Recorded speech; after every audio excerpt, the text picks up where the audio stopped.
Yes. Yeah, I We've think got a full agenda again tonight. We have the Urban Renewal Agency presentation, the infrastructure presentation, and a public safety piece. So we're going to start tonight with public comments. So we'll now begin the public comment on the fiscal year 19 proposed budget.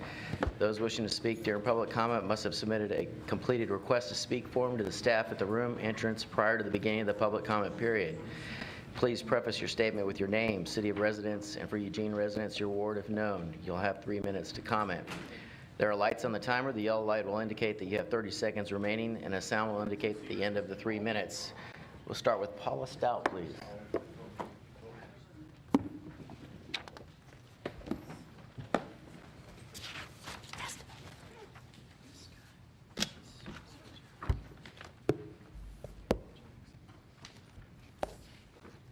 Good evening.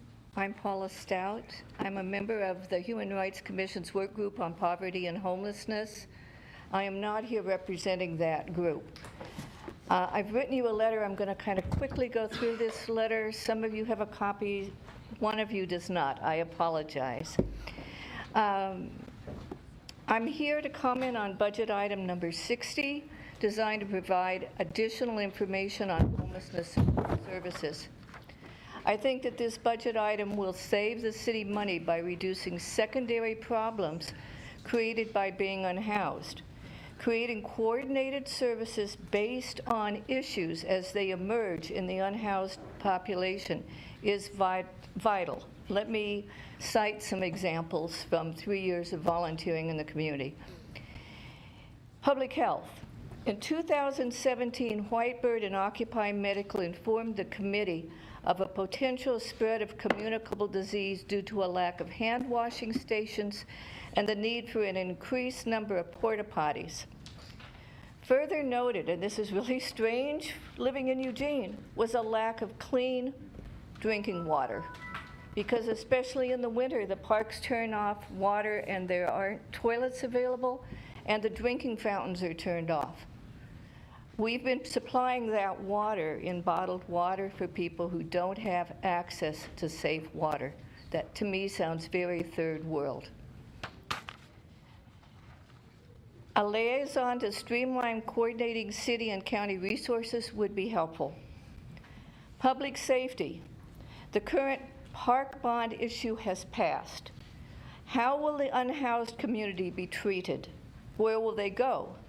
Who will track well-being, or will the bond issue increase the burden on the jail, the mission, neighborhoods, and I'm going to say the library? A liaison to look in depth at these questions would be helpful. Prevention. United Way of Lane County presented a 2016 study which pinpointed the number of families, 50,000, in Lane County at risk for becoming unhoused within 30 days if an illness were to occur, if they experienced a job layoff, if they lost transportation, or they had other extended financial issues such as a rent increase. Current retirement is leaving many hardworking citizens also in dire need to make ends meet. Food for Lane County notes an increased need for food supports, noting increased food insecurity, and 53% of students report dependence on lunch programs. A liaison to coordinate services so that fewer families become unhoused. And there's one more paragraph here. I hope you will read it. Thank you. And there's the extra copy. Sorry, I was short. Thank you. Next we have Ron Braden.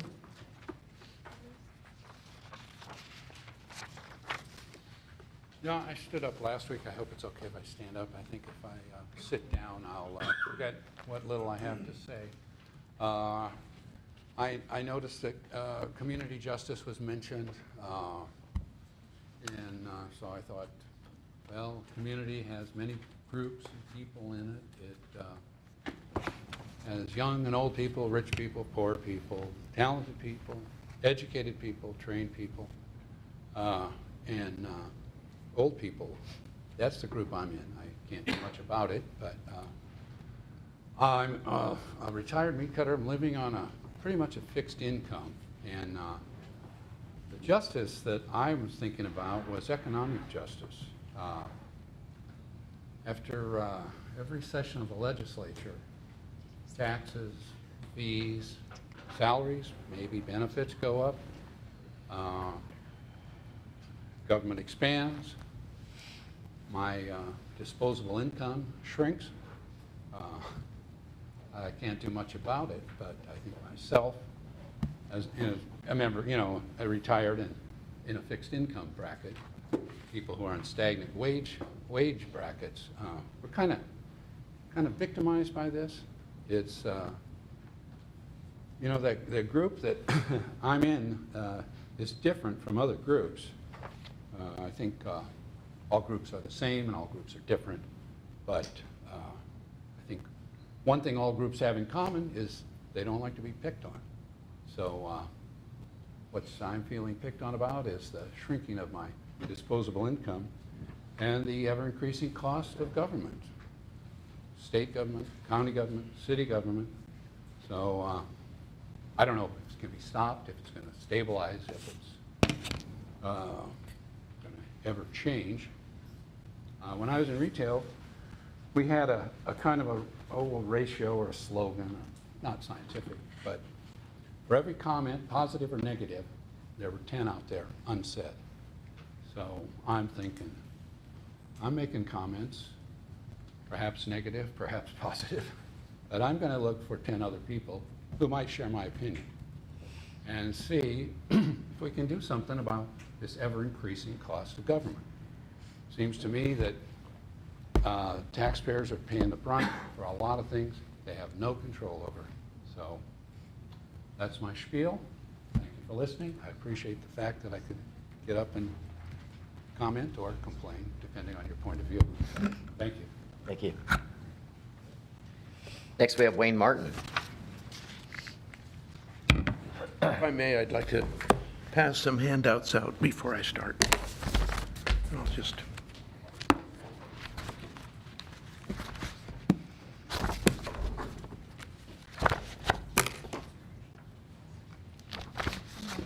Okay, yeah, that way.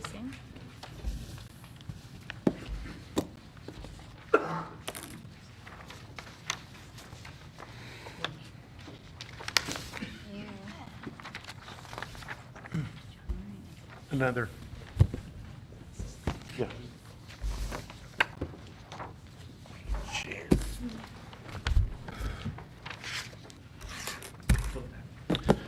Good evening, and nice to be here on such a beautiful, sunny, pleasant day. Thank you for the opportunity to speak. Some of us who've been very involved with day-to-day activities that involve assisting homeless people and assisting them in establishing places to live and rest stops are eager to see what your commitments are to the homeless epidemic here in Eugene and the condition of homelessness in general, especially the people who are homeless. And so we've wondered about the specifics of your financial investment in your budget. We looked at the budget carefully, and what we found that it was very difficult to isolate and identify the details that other cities isolate and identify in their budgets. I've passed out some examples of just one other city I had time this afternoon to consult, and that's Portland. So I have a request. Would you kindly have a subcommittee meet, if possible, this week to identify which budget items delineate which specific projects you refer to and their allocations in financial terms, and the recipients, whether service contractors or other designated providers, that those budget items go to. It would be hugely helpful for us to interpret your document, and I think it's important. Thank you. Can I just, Yeah. may I ask a clarifying question? Yeah. Didn't take much time. Oh. Can you just say, like, which, are you looking at particular projects that you saw in the budget message, or what are Well, you looking for clarification on? Or other, just homelessness efforts? we feel as though that the subject of homelessness is actually addressed very vaguely, not nearly precisely, not even close.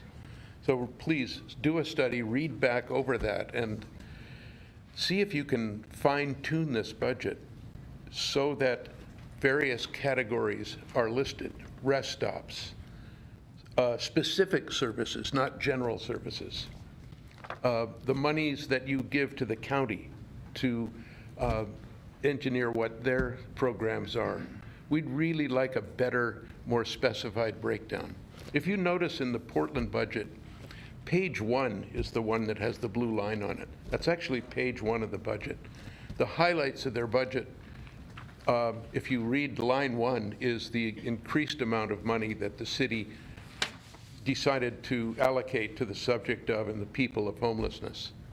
That stands out. We want to see something similar that would stand out in this budget that could be on, if you will, a summary statement on page 1. I appreciate the time. Hope you'll consider this. Next, we have Joe Richards.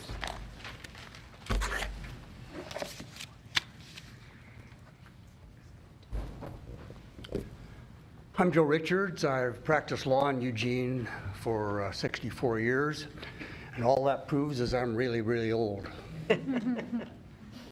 But the last 4 years have been a volunteer at Legal Aid, handling landlord-tenant cases, and I'm not representing any landlords.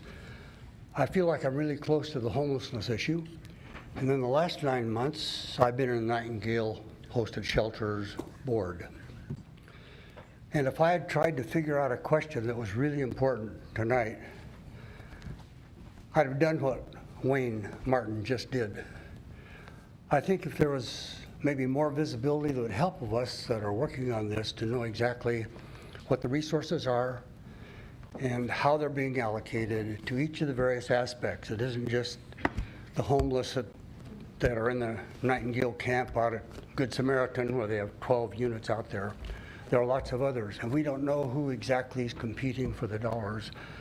But this is a very worthwhile project, and I would love to see the numbers, and I very much like the suggestion that Wayne made. Thank you. Thank you. Thank you. Next, we have Bob Cassidy.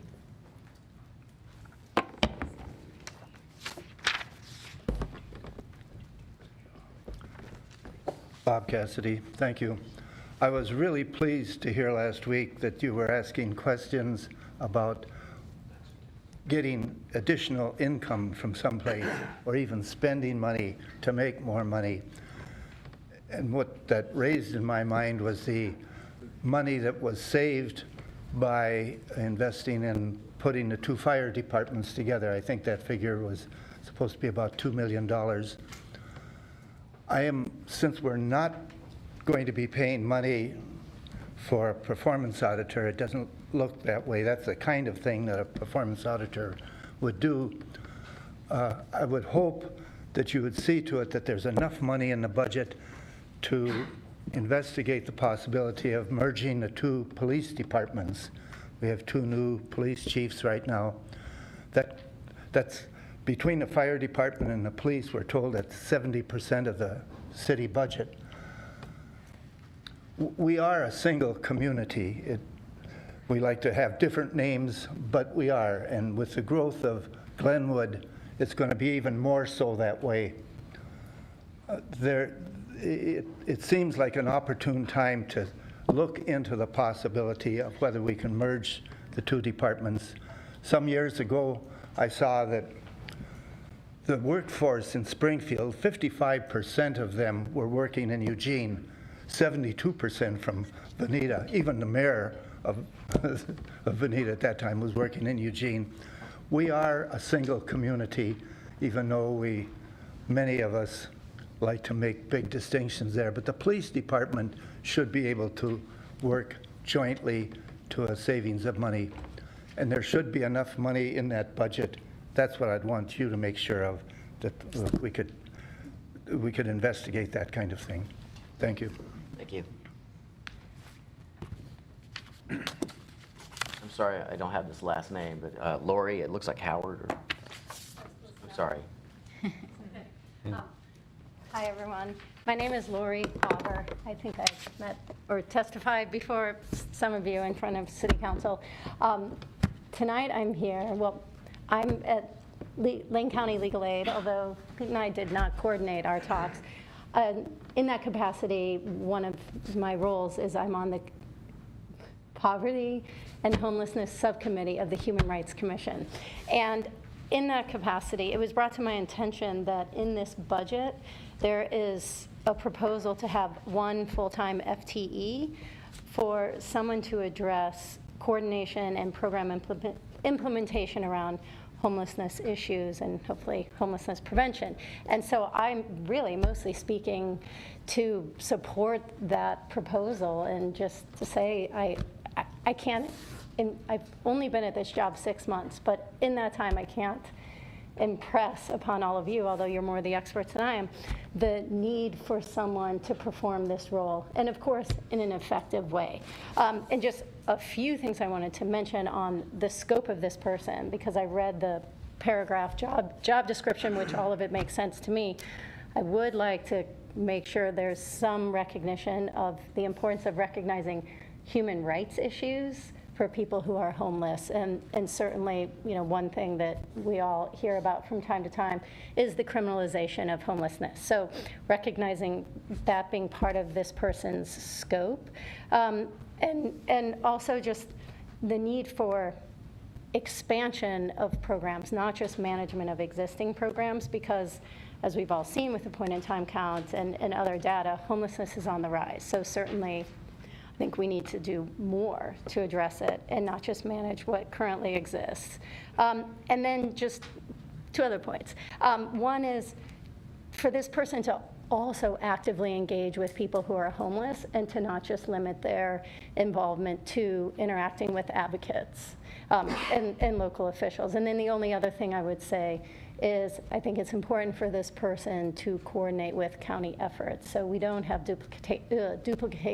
duplication, oh my gosh, I can't say that word, and that we maximize the resources. So that's all I have to say. Thank you. Next, we have Eric Jackson. How are you, all of you, tonight? No answers? Not a single one? Good. I got it good over here. Okay. How are you? My name's Eric Jackson. I am new to Eugene and came here specifically because of, as the other speakers are speaking about, homelessness. Oregon, I'm from Denver. I'm an author, wrote a book about curing it from what I saw in Denver.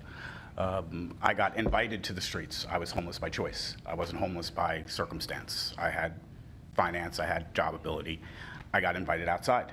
And I adventured with these kids, these stoner kids in Denver. And I found so much to be perverse as to how government interacts. Tagging on what Wayne and his associate said, the budget items that they handed you with the blue sheet, Denver's spending about $32 million just in extraneous costs connected to homelessness, and they have it as a budget line item. They also have housing and who they're contributing money to. You guys, when Wayne and I were looking at the paperwork this afternoon, are extremely vague as to what is allocated to housing, sheltering, what goes to Nightingale, what goes to the mission, what goes to any of the other groups. The only thing that was evident was the St. Vinny's $89,000 for their parking station. That was evident and clear in the reading. What I think that everybody's asking for, and though the two behind me are on the same platform that I'm speaking on, we're not representing anybody except the majority of people out there. If the homeless time and point in time count is correct, you're looking at about 2% of your people, of your residents. They're residents of Eugene. I don't count them as homeless. I count them as they choose to stay here in the rainforest as their home. They are at home, and you have a responsibility as a board to take care of your residents. More and more people are going to head into the homelessness positions because of exactly what some of the others had said. They're one paycheck away. They're one tragedy away. They're not capable because some of the education isn't there that is out there that others that don't have the problems have at their disposal. Until some of those fundamental things change nationally, it's going to continue to be a grand problem that's growing on a grand scheme. And Oregon seems to be addressing it in a much better way than most, including Utah, which says they cured it, which is an absolute joke because on my trip from Denver to here, I passed through and stayed in Utah for a couple of weeks. I stayed in California for a couple of weeks. I addressed the boards in California because I saw such atrocities. Here, you guys, you police department, Bravo, you guys are not as aggressive, but you have to make it clear of what's being spent so that the other people looking at your budget have an idea of where the money is going to help curb what they see in their faces every day, which is homelessness. Thank you. Thank you. Next, we have Dorothy Duger.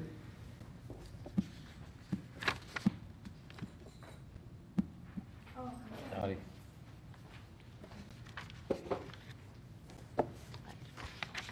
Dorothy Duger, it says. I'm called Dottie Duger.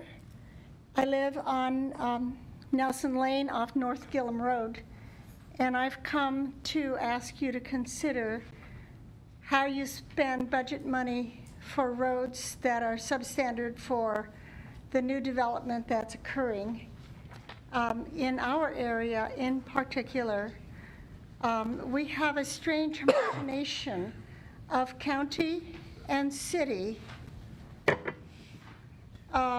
responsibilities for the road. And Mike is very familiar with it, and I'm sure he can help you with it more than I. But we have a road that has a 35-mile-an-hour speed limit. It's essentially an arterial to 1, 2, 3, 4, 5 developments. Then as soon as you get into the city development, it's 25 miles an hour. There are no curbs, one sidewalk for a short distance, no bicycle lanes, and a whole lot of traffic.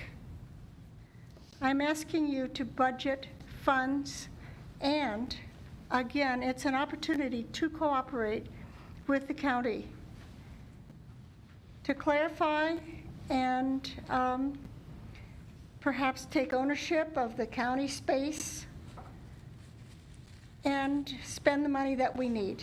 We have walkers, we have other drivers, we have bicyclists, we have school kids.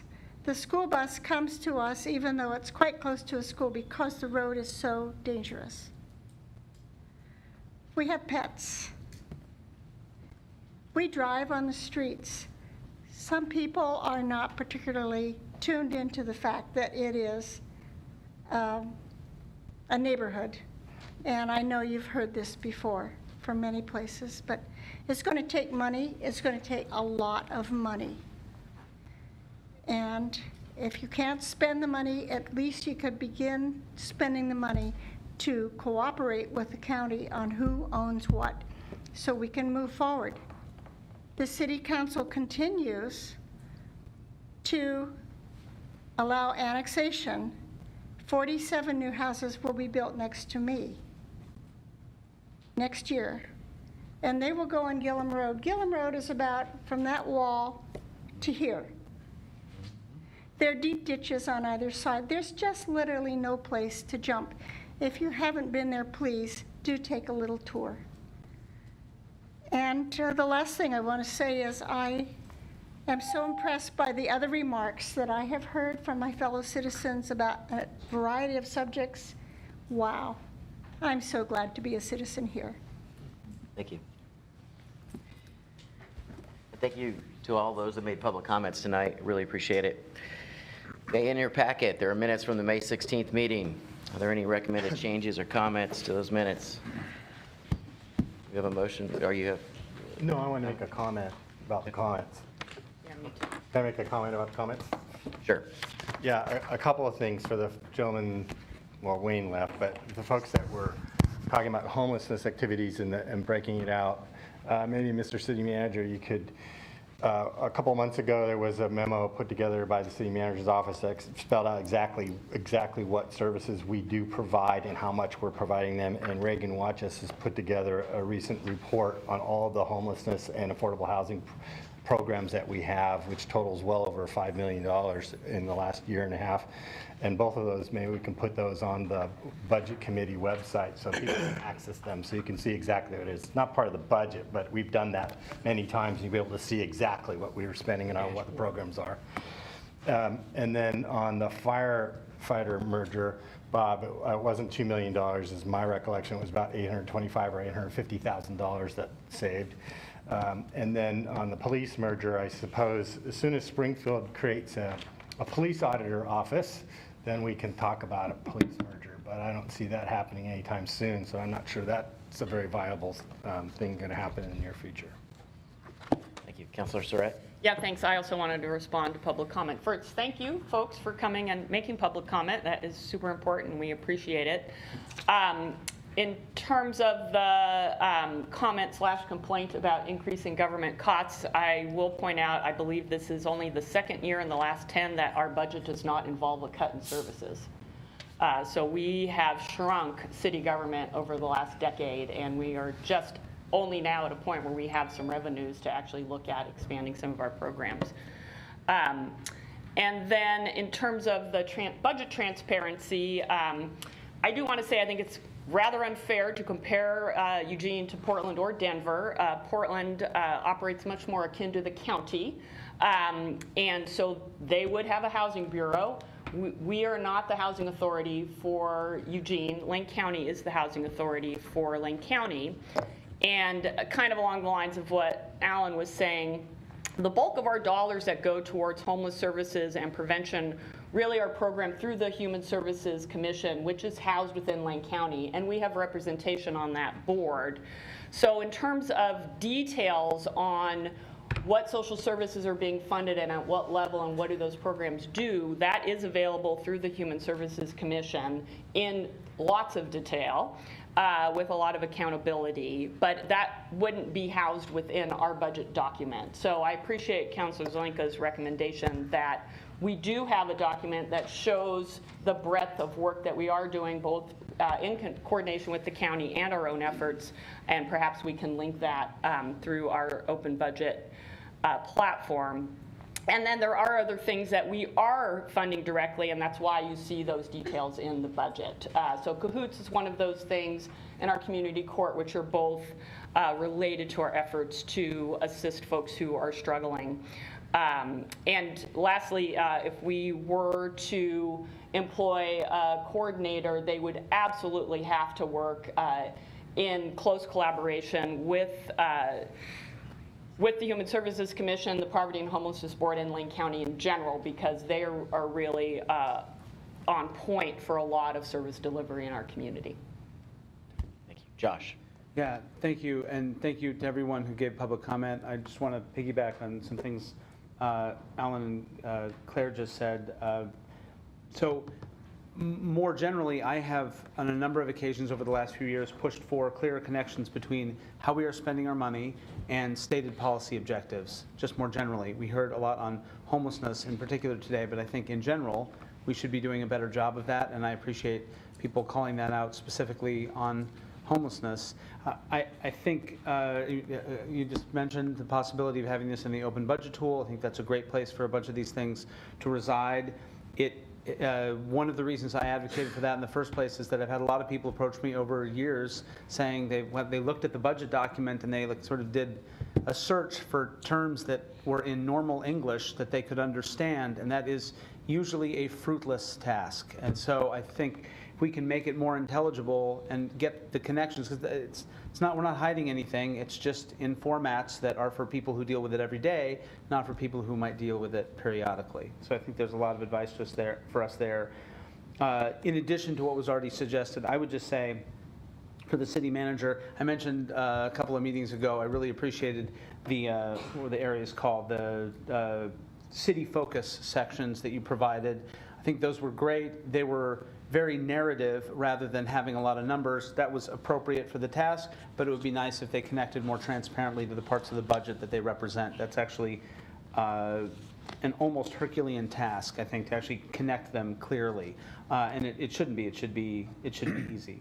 But I would just say, I think for every comment we heard tonight, I know there are 10 or 50 or 100 people out there wondering about these issues and other issues, and so we should take our cue from that and try to make the whole thing more transparent over time. Thank you. Thank you. Councilor Clark. Yes, I just wanted to say thank you to all who came and gave testimony, and I want to say that Dottie was 100% right, and that North Gillum is a death trap waiting to happen. It's simple. I know that sounds like hyperbole, but it's really not. It's a very, very, very dangerous road that we continue because it's right in line with our policies to do so, to permit homes to be built north of it, where that stretch of road is if not the only, the major access to all of the new homes that are being built beyond it. And there are countless numbers of young children that walk to the grade school at the end of it, and there are quite literally no sidewalks. There's the edge of the unimproved road and about this much gravel, and then a ditch on both sides. And there are families with strollers and kids on bikes that one day I hope will never turn out to be a tragic accident, but I think is true. And we don't fix that with general fund budget most of the time. But I'm hopeful that as we brought this up in a recent council work session about what we do on unimproved roads, that we can at least be open to hearing some potential to do something with this one. Thank you. Thank you. Any changes, edits to the minutes? Entertain a motion to approve. Move to approve. Seconds. Mm-hmm. All in favor, raise your hand. That gets unanimous. Approval of the minutes. Okay, well, with all that, we have a Urban Renewal Agency budget presentation by city staff. We're going to be just on time. We have 15 minutes allotted after the presentation for questions. I will be going around robin as we have in the past, but I will give you a one-person lead on when we're cutting off the queue. I'm trying to preserve our time for the end of the meeting for deliberations on the overall budget. Thank you. Thank you very much. Whenever you're ready, take it on. Okay.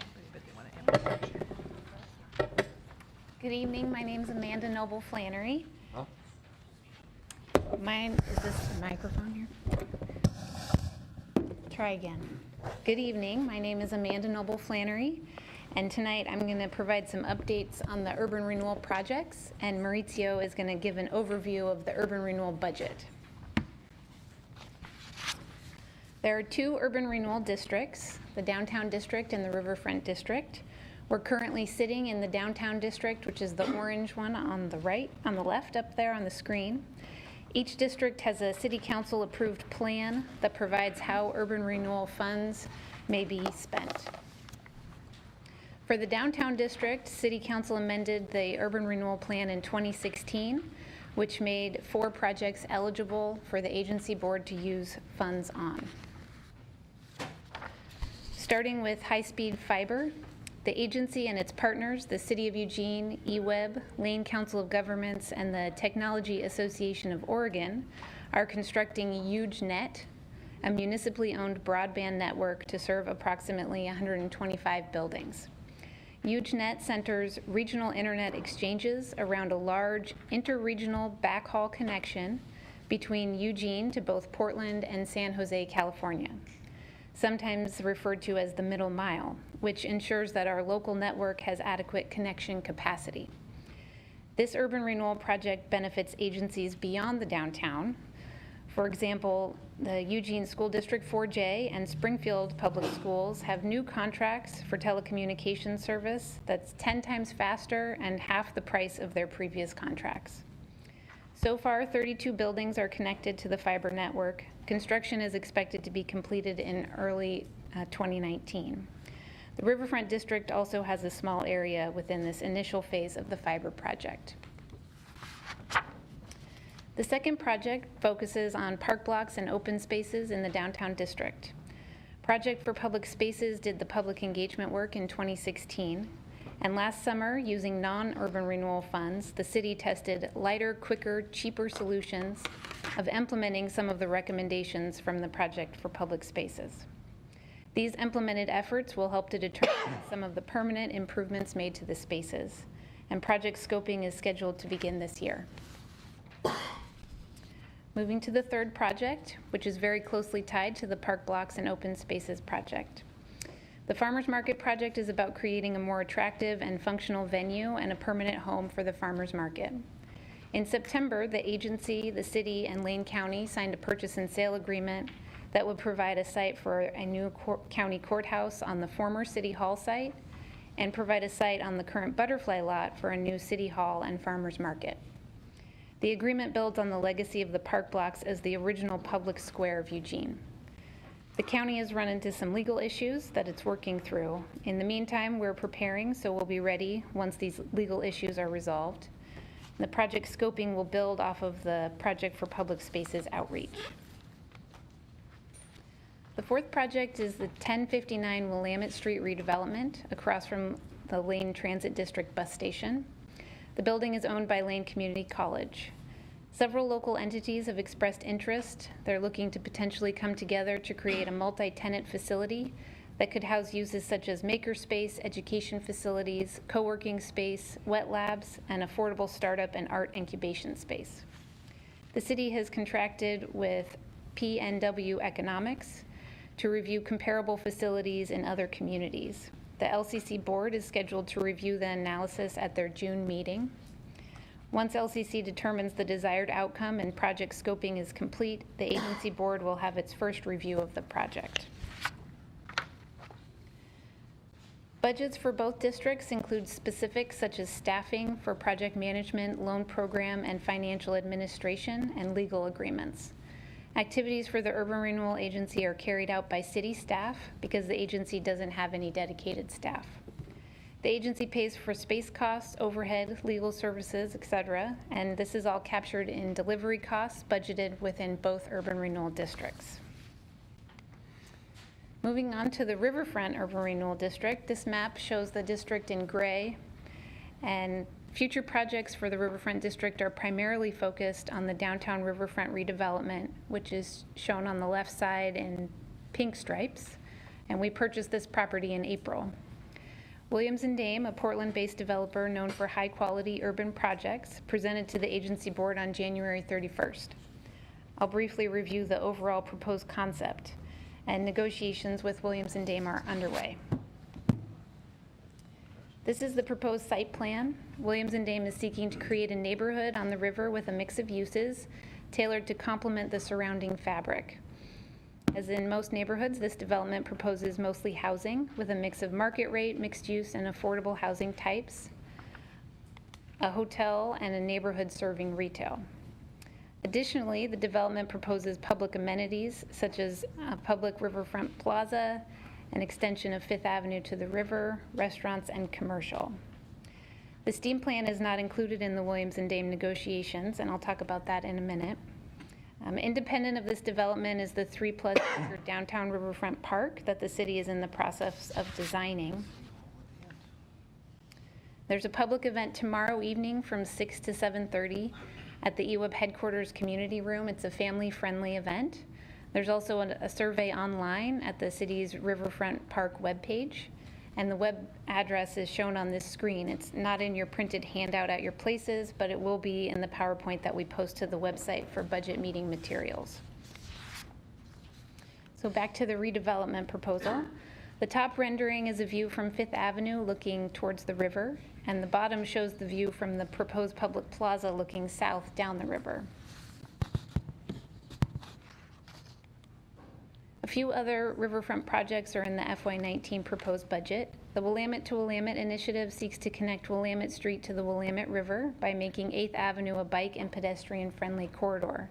Funds are for a transportation analysis. And as I mentioned earlier, there are also funds budgeted for fiber in the Riverfront Urban Renewal District. In February, the agency board approved spending urban renewal dollars on 3 railroad crossings in the Riverfront Urban Renewal District. The entire capital project cost is in the proposed FY19 budget and will be spent in increments as design and construction occurs. And I'll hand it to Maurizio. Thank you, Amanda. Hello. I'm going to spend a few minutes summarizing the FY19 proposed urban renewal agency budget. As you can see here, the total proposed expenditures for both districts is $19.7 million. This amount does include interfund transfers of $3 million in the downtown district and $3.7 million in the Riverfront district. Therefore, the net expenditure budget is $13 million. You may notice that the Downtown Capital Projects Fund is the one URA fund not reflected here, and that's because no additional capital budget authority is being proposed for the downtown district at this time. Capital funding that was previously approved in either district but remains unspent will continue to roll forward from year to year and will be reflected in the FY19 adopted budget, as happens for all capital projects. Now let's take a look at the budget details for each of the funds shown on this chart. Let's start with the downtown district on the left. Downtown General Fund proposed expenditures are approximately $5.3 million. This amount includes almost $3 million in support of the 2016 plan amendment projects that Amanda reviewed earlier. Regarding high-speed fiber, the amount you see here represents an estimate of what will remain of the original $3 million budget at the end of the current fiscal year.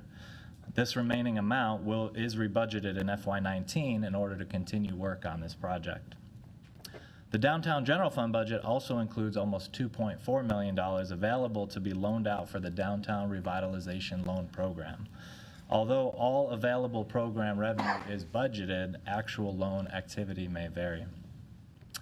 The Downtown Debt Service Fund proposed budget includes a nearly $3 million interfund transfer to the Downtown General Fund in order to cover eligible plan expenses with tax increment revenue, the largest of which is the fiber project. This transfer is needed because the Downtown Debt Service Fund receives the tax increment revenue for the downtown district. It's worth noting that the proposed budget for this fund no longer includes debt service payments associated with the Broadway Place garages and the LCC downtown campus, because that debt will be paid off next month. Now let's move on to the Riverfront district on the right. Riverfront General Fund proposed expenditures are almost $4.5 million. This amount includes approximately $800,000 in support of district projects and a $3.7 million interfund transfer to the Riverfront Capital Projects Fund. In the Riverfront district, it's the Riverfront General Fund that receives the tax increment revenue. And as Amanda mentioned, the Riverfront Capital Projects proposed budget includes $3.7 million to pay for the 3 easternmost crossings of the Railroad Quiet Zone. And lastly, the Riverfront Program Revenue Fund proposed budget includes about $3.2 million available to be loaned out for the Riverfront Renewal Loan Program. Similar to the loan program in the downtown district, all available program revenue is budgeted for the loan pool, but actual loan activity may vary. And with that, I'm going to turn it back over to Amanda. So we'll conclude our presentation with the steam plant, one of the most exciting pieces of the downtown riverfront. In April, the agency board directed staff to utilize a request for qualifications and request for proposals process to solicit interest from community visionaries. The RFQ responses are due June 11th, and the RFP phase will follow. We hope to have a project team selected by the agency board by late summer to proceed with the project, and we have a video to show you. The downtown riverfront, Eugene's long-standing vision to connect its urban core with its most prized natural gem, the Willamette River. The redevelopment has several key elements: housing, a world-class park, retail, and dining, all within steps of the Willamette River. While each is important, perhaps none loom as large as one other critical piece to the development of this 16-acre site, the steam plant. I see this steam plant as a focal point that everyone will see from the distance and say when they come to the city, what's that? I want to go see that. And that when they come to this place, there will be something exciting and surprising about it. The Eugene Water and Electric Board built the steam plant in 1930. As the demand for steam declined, this hard-working building was finally decommissioned in 2012 after serving our community for more than 80 years. History that will not be forgotten. Originally highlighted in the eWeb Riverfront Master Plan for restoration, the building will be restored to become a key component of the downtown riverfront. The main question, what will it look like? To realize the community's vision and to maximize the building's potential, the city needs creative, out-of-the-box ideas driven by collaboration, innovation, excellent design, and careful renovation. So we are looking for a team of people who can invest in the history and the legacy and the special Eugene aesthetic that is contained in this extraordinary building that is part of our city's history. Working together, the city has the opportunity to restore one of its signature and most recognized buildings, a welcoming place to those who once called Eugene home, those who live here now, and those visiting for the first time.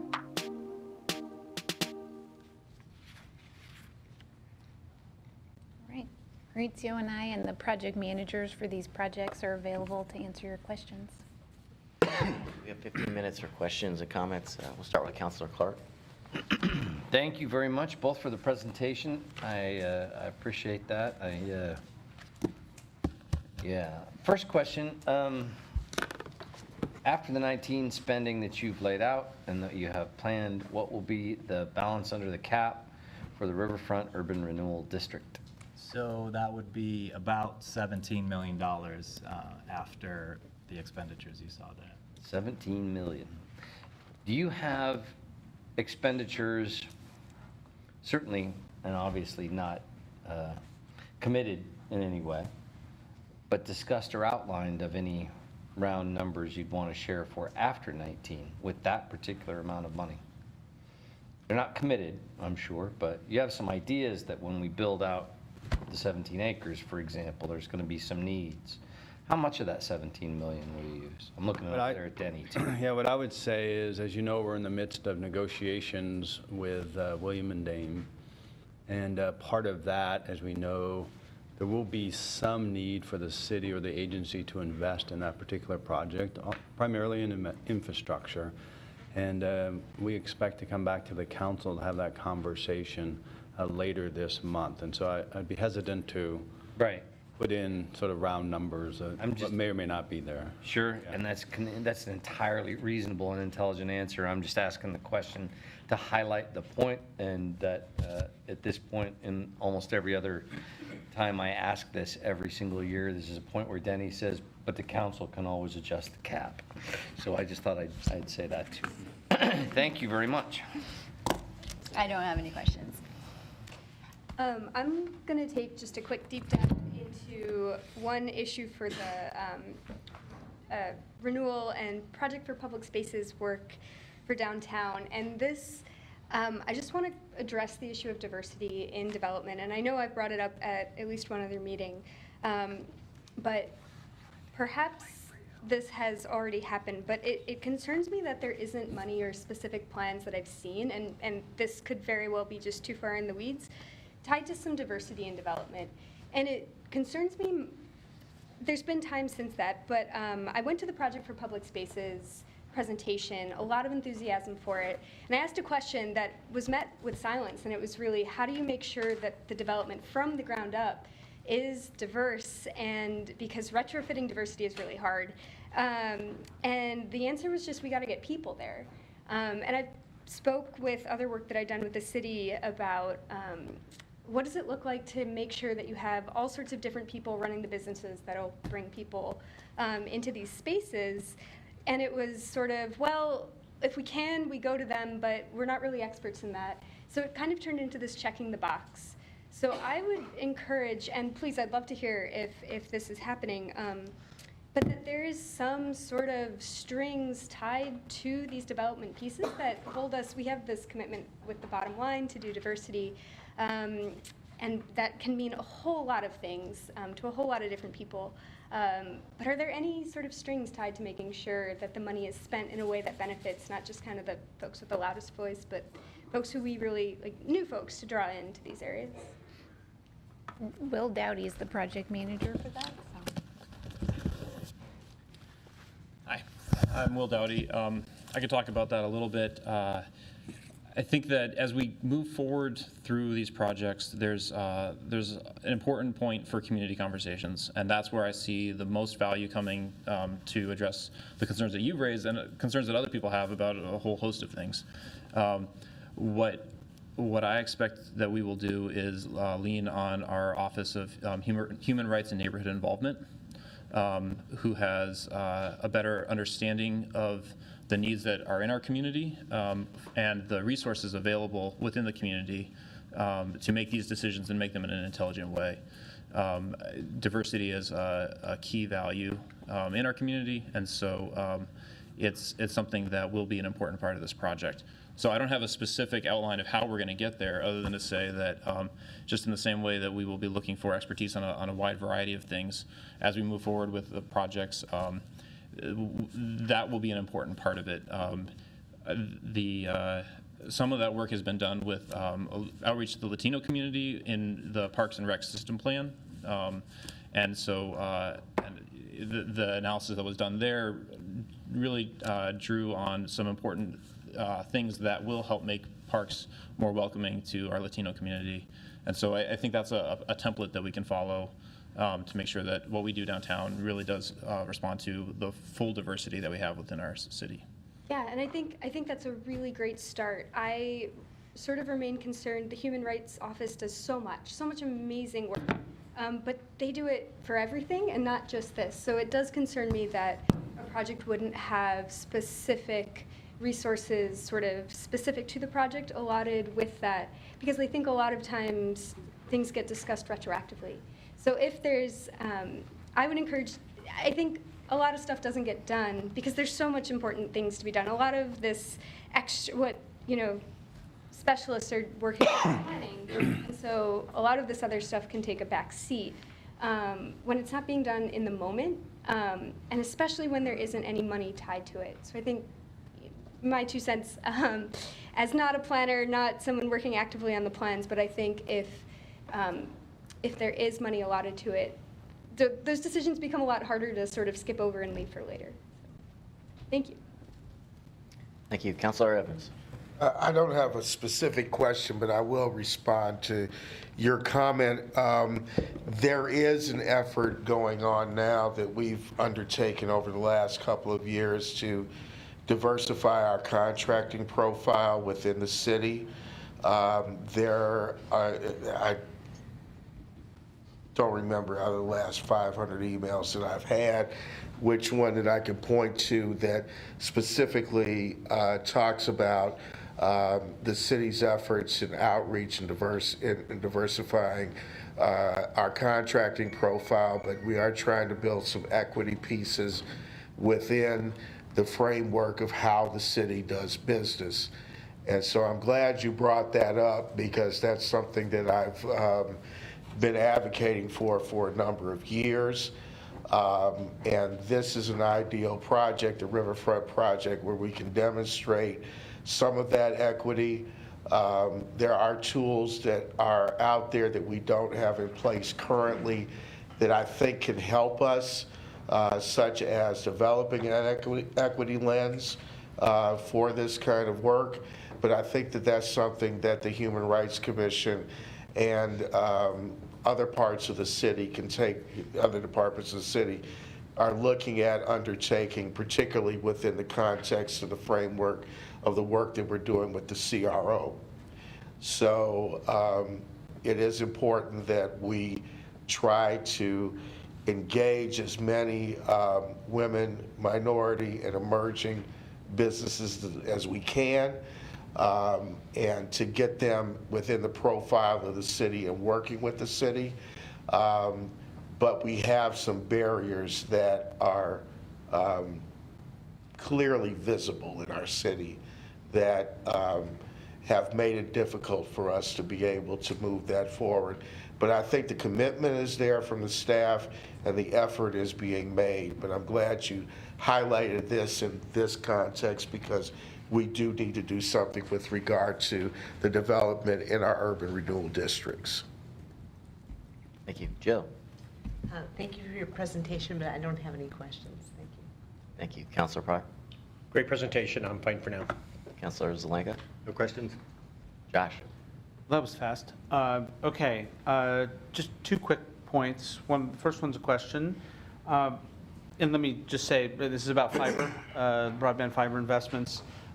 We've had some tremendous wins as a community recently, so don't take anything that I'm about to ask as questioning the wisdom of those investments. But I am curious, looking ahead at the financial sustainability of the fiber network. And so my understanding early on was that our goal was not always to be investing capital and sneaking forward. That's excellent.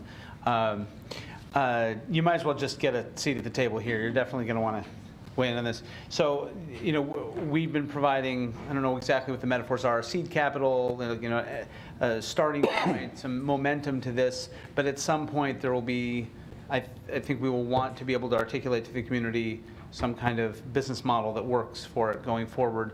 Maybe we've already done that, but it'd be helpful. Here we just see capital expenditures going out the door. Can you just say a little bit about that bigger, longer term picture for the system as a whole?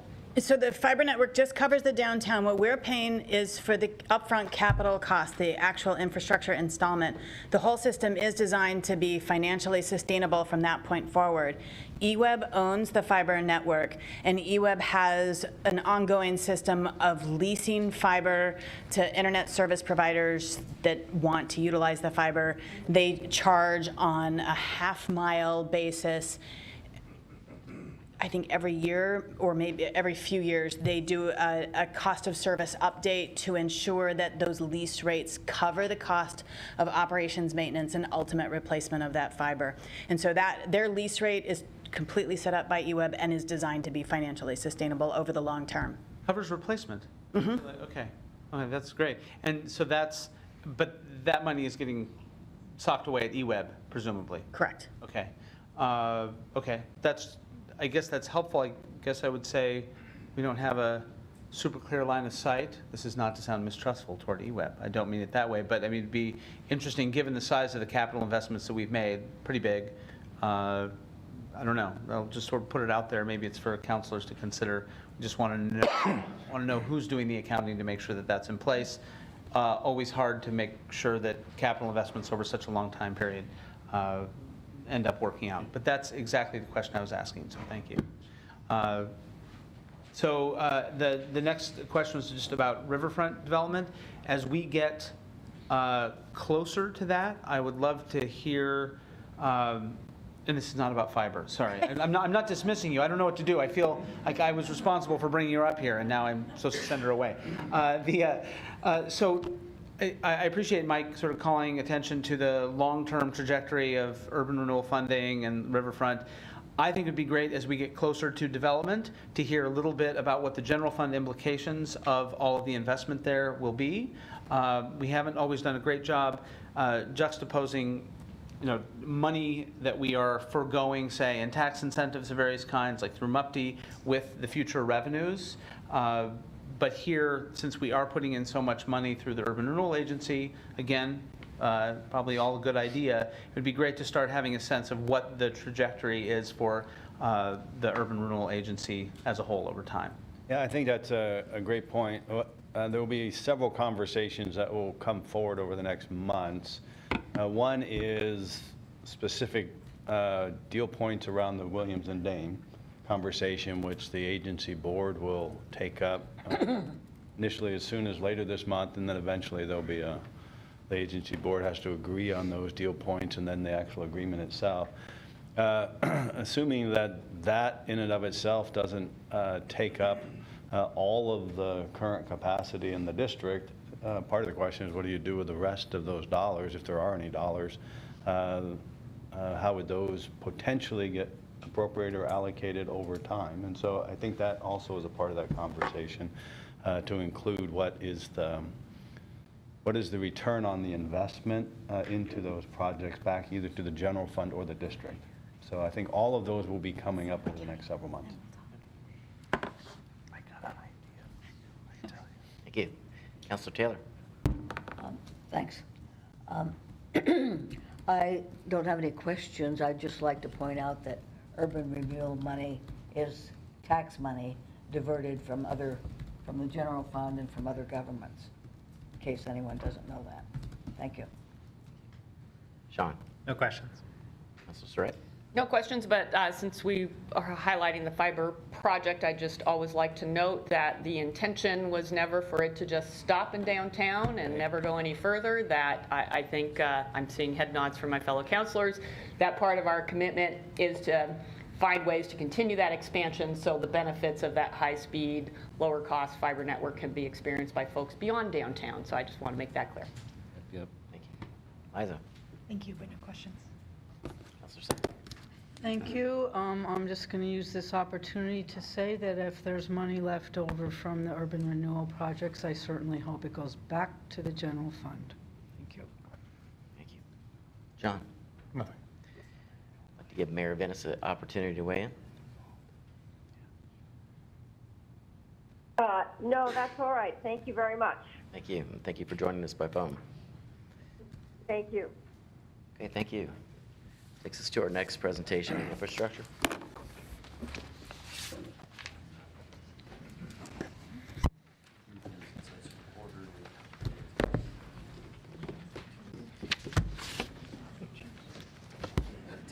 Thank you.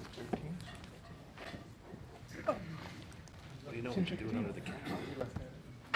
Thank you. Infrastructure. How are you doing?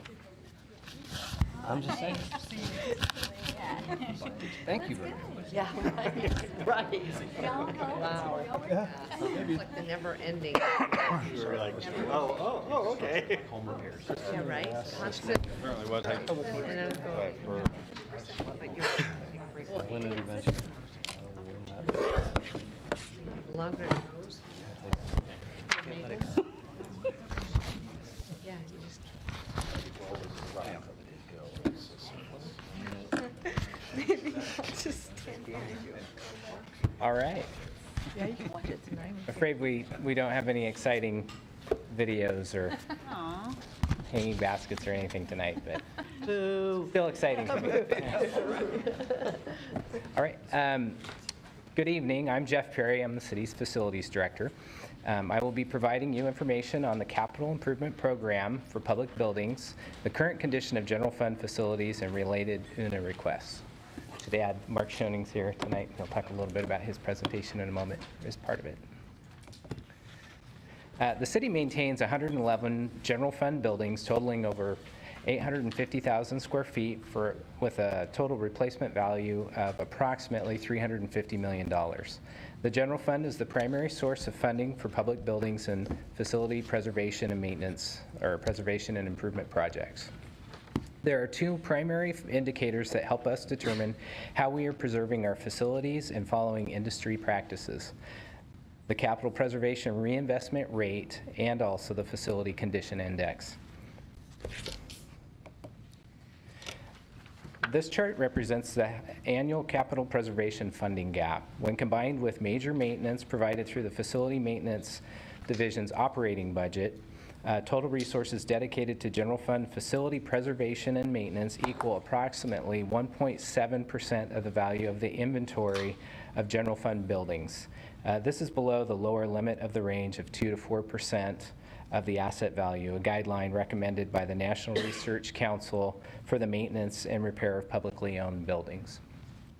The capital improvement program has been underfunded for an extended period of time. Construction of new facilities through fire station bonds, construction of the library, and now projects that will be completed through the Parks and Rec bond measure help mitigate the need for greater preservation funding, but it's not sustainable long term. Ultimately, maintenance demands shift from the capital budget to day-to-day operations and maintenance, which is more reactive than proactive. For example, rather than replacing a roof through the capital budget, that might shift to cost where staff, our operations and maintenance team, are constantly repairing that rather than a full replacement. Facilities utilizes a predictive modeling tool and database to track the condition of all general fund buildings and structures. The system is also a cost model, which allows us to project a longer-term financial investment forecast. A key indicator we look at is the Facility Condition Index, or FCI, to determine a building's overall condition. The FCI is the ratio of current building deficiencies to current replacement value of the facility. The lower the FCI, the better. Our goal is to maintain a good FCI rating of 15% or less. Factors that influence the rating include age and remaining life of building systems, and also the condition of those systems. In many situations, a system can age out, so it's past its useful life, but can still be operating efficiently based on proper preventative maintenance and corrective repairs.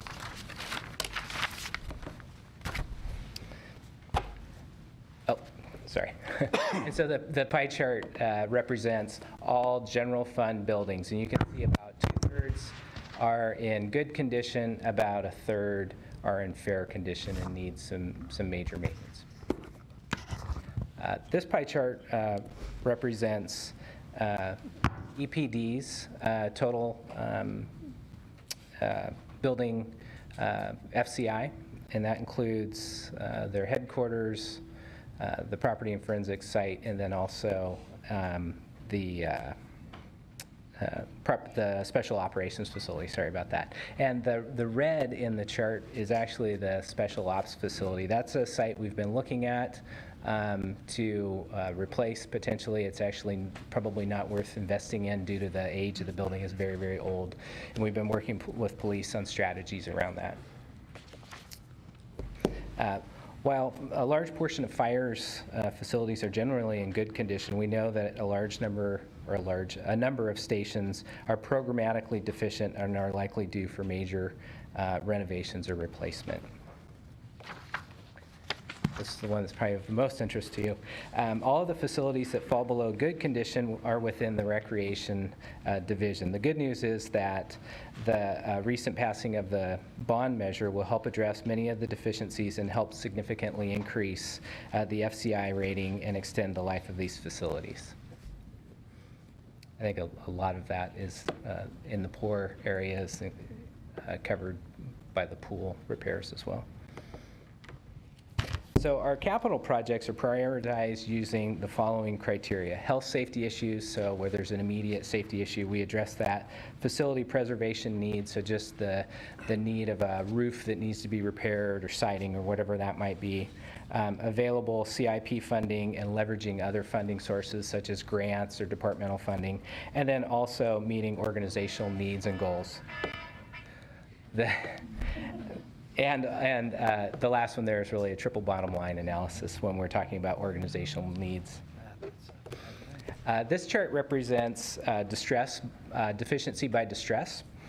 And you can see about 3/4 of that are beyond service life. And so that might be, a system that's just beyond, we have a 30-year roof and it's 35 years and so on. And we also have inadequate, which is another big piece of the distress level. A good example of that is the park blocks electrical mechanical systems on the site are really not sufficient to operate events and activities, and so we know they're under power, they have less power than they need, and so even though it works, it's just inadequate. Damaged is self-explanatory. All right, and so deficiency by program area. The larger sections of the charts represent projects such as the roofing and exterior enclosures in A3 category or program area. A4 are flooring and finishes and mechanical, and electrical systems are in the A5 categories. And those are the categories within the CIP, the capital improvement budget. All right, the capital budget for buildings is also tasked with meeting other organizational priorities beyond preservation and maintenance. Significant initiatives include the climate recovery ordinance and seismic upgrades. One project we are particularly excited about is the HVAC upgrade at the police property and forensics site or facility. While we routinely manage energy efficiency projects for the organization, this is the first major project we are undertaking that will switch the fuel source from natural gas to electricity. The new system will not only be more efficient, but will also reduce our use of fossil fuels by shifting to renewable energy. And it's that system on the right. I'm really excited about it, and so we're going to see how this works. It's coming. We should have the project completed by the end of summer. Unfunded needs. Existing facilities, UNAs, include the capital budget shortfall, the modernization of library elevators, and seismic studies for all city facilities. The funding shortfall has actually risen since the UNA was submitted. It's closer to about $1 million, and that really is in reference to that first chart that I showed you, the 1.7%, where we should be targeting 2 or 4%. So that minimum amount's really we're about $1 million short annually. Preservation of one of the library elevators is scheduled for the summer, and then another unit has been budgeted for next year, and the UNA that's $500,000 really represents the remaining 2 elevators that need to be upgraded. And this may be the most boring photo, but that's the inside of the elevator shaft at the library, and I just thought it was a cool photo. I hadn't seen it before. So I thought it was cool. Over the last several years, Facilities has also been working with Risk Services studying buildings that are critical to emergency operations, and currently has 3 fire station seismic upgrade projects underway. The UNA to seismically study all city buildings is about $1 million, and that's an estimate. Due to the complexity of this type of engineering, it's quite in-depth and costly to undertake.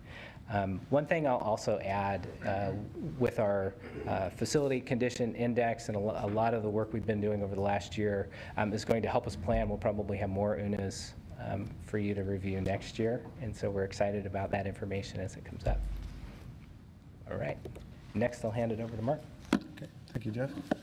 Again, I'm Mark Schoening, the City Engineer, and I'm going to talk about public infrastructure related to transportation, stormwater, wastewater, and parks. I'm not going to talk about airport tonight, primarily because the airport is going through an update of its master plan and will document a lot of the unmet needs related to deferred maintenance part of that process.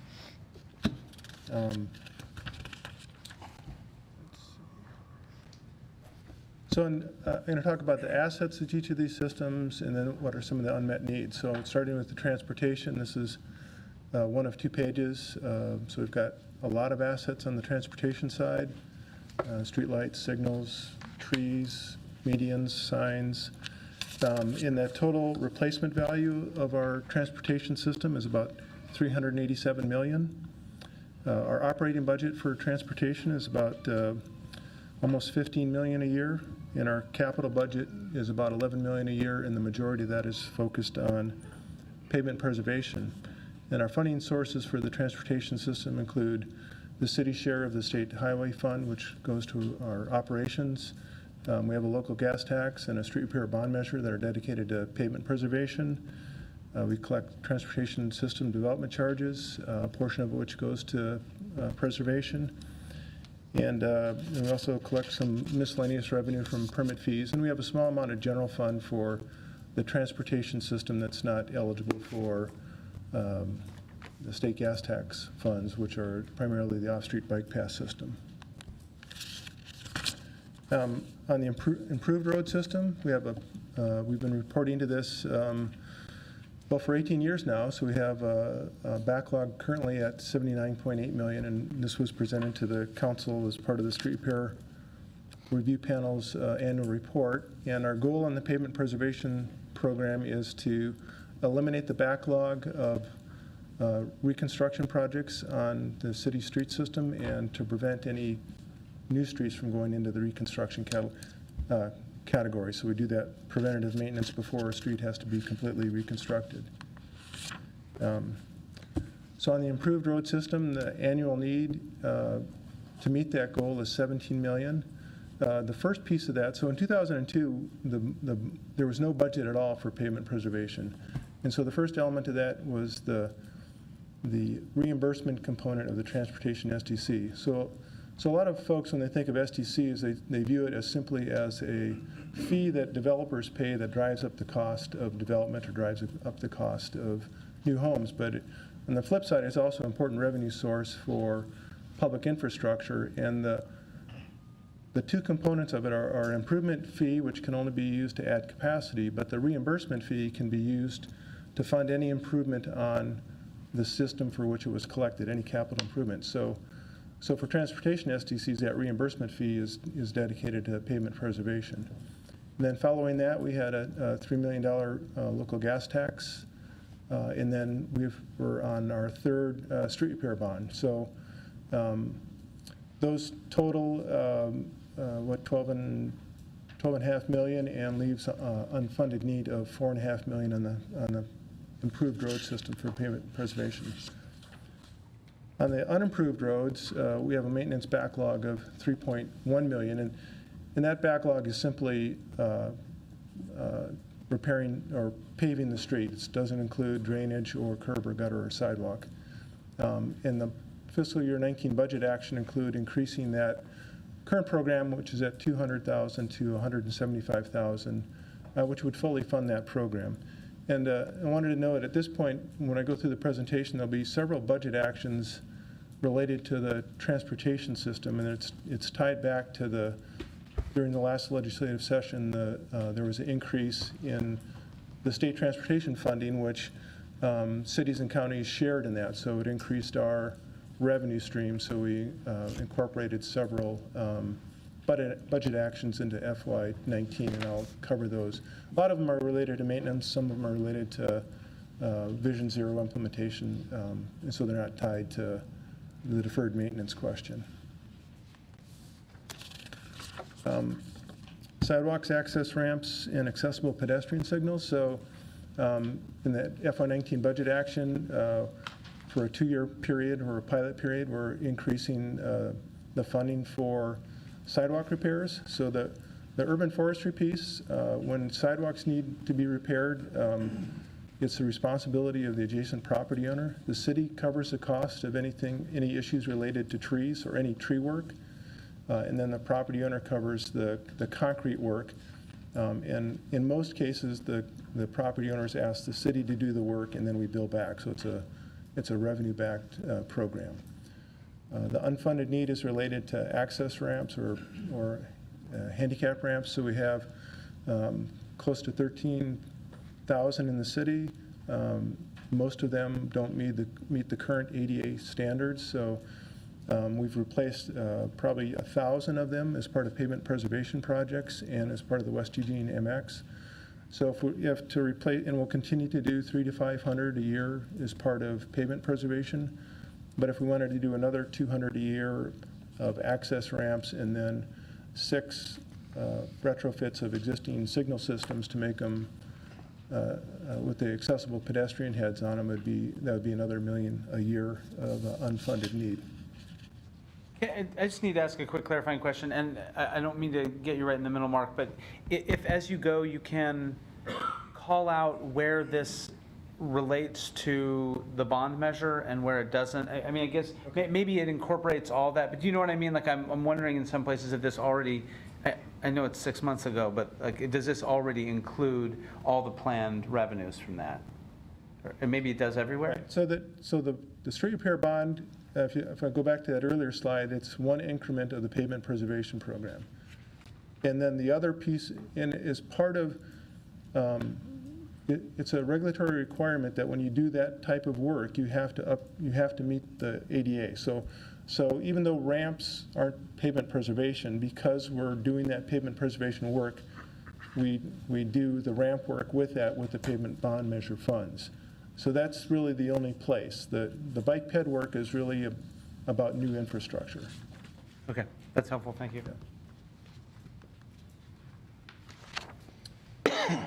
I'll make one exception to that.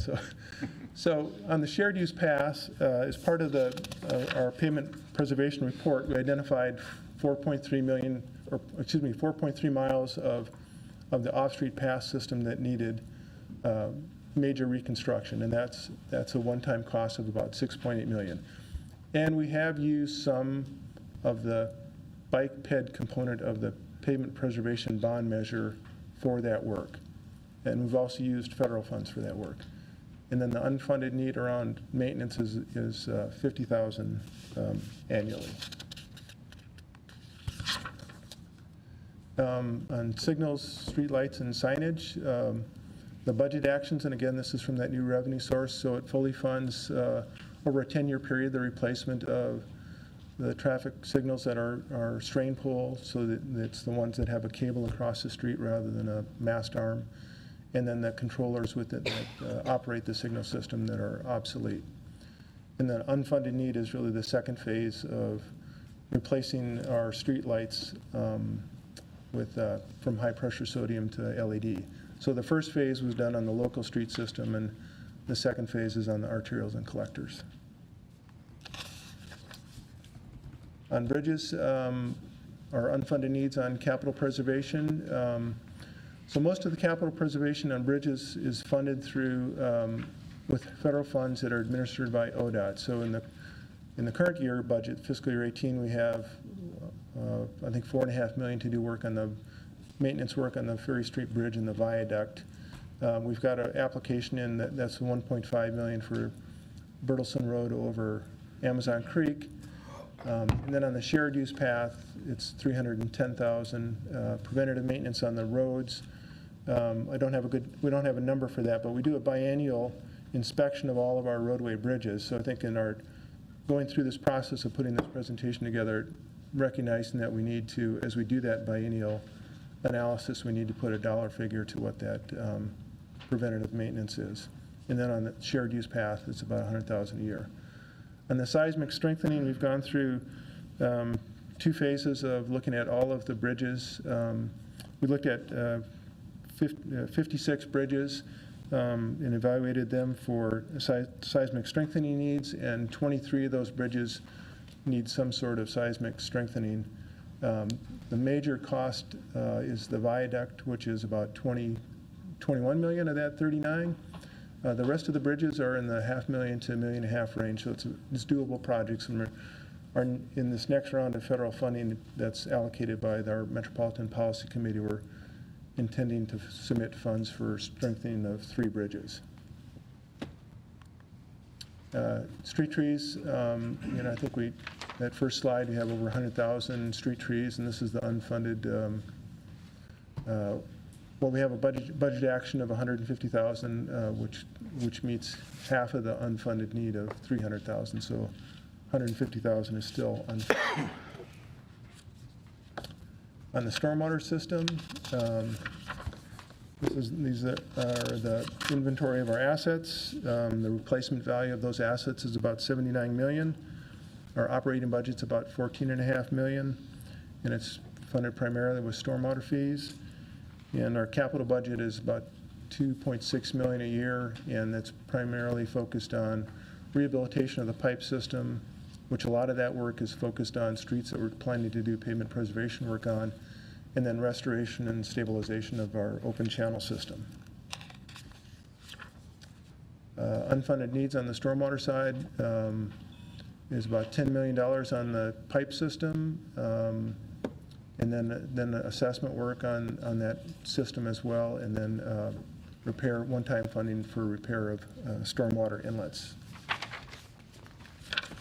Wastewater is a tough one to show graphically, because from your house to the plant it's pretty much underground, but we do have a few pump stations. So this is one of our larger pump stations, West Irwin. This is the inventory of our assets, pipes and pump stations. The city manages the collection system, but I'm not covering the treatment plant, which is managed by the Metropolitan Waste Management Commission. So replacement value of the wastewater system is about $167 million.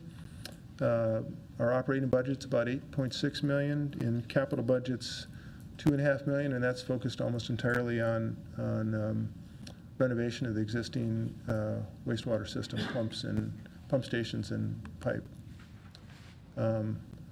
We have unfunded maintenance needs on the service laterals, and this is really the portion that goes from the main line to the property line, and then rehabilitation of the system itself, the main pipes. So this is a photo of one of the ways that the system is rehabilitated. So a lot of it is concrete pipe. This is a liner that is pulled through the pipe system from manhole to manhole, and then it's impregnated with a resin, and then hot water is run through that to cure it. So pipe is actually constructed inside the existing pipe. So you end up with pretty much a plastic pipe inside the old concrete pipe. So it prevents infiltration of groundwater into the pipe system, and then gives it some structural integrity as well. And then the last piece is just replacing a type of manhole lid that's difficult and heavy, and has resulted in back injuries of our crews. So this is around a safety issue. Parks and open space. This is our inventory of developed parks, undeveloped parkland, open space, and trails. And it has a replacement value of about $28 million. Their operating budget out of the general fund is about $4.5 million. Actually, that's going to go up by the operating levy. It's primarily general fund that funds the park system. That the recently passed levy would add $3.15 million in operating funds and $39.35 million in capital funds. And some of those capital funds, so this was in the UNA document that was published online. These were all unfunded needs that are now funded out of the bond measure. So the first three are operating items, and then the last one, their turf replacement, is a capital budget replacing turf that's reached its life expectancy. So I wanted to end on this slide because it's a positive note, but I did have to have one more about two unfunded needs related to parks. And these are, but it's a good picture because you got a kid coming down the slide. So there's some unrelated or some unfunded needs within parks maintenance related to asset management. Thank you. We'll have 15 minutes to go around the room, so we'll start with Councilor Clark again. No comment. Thank you. Yeah?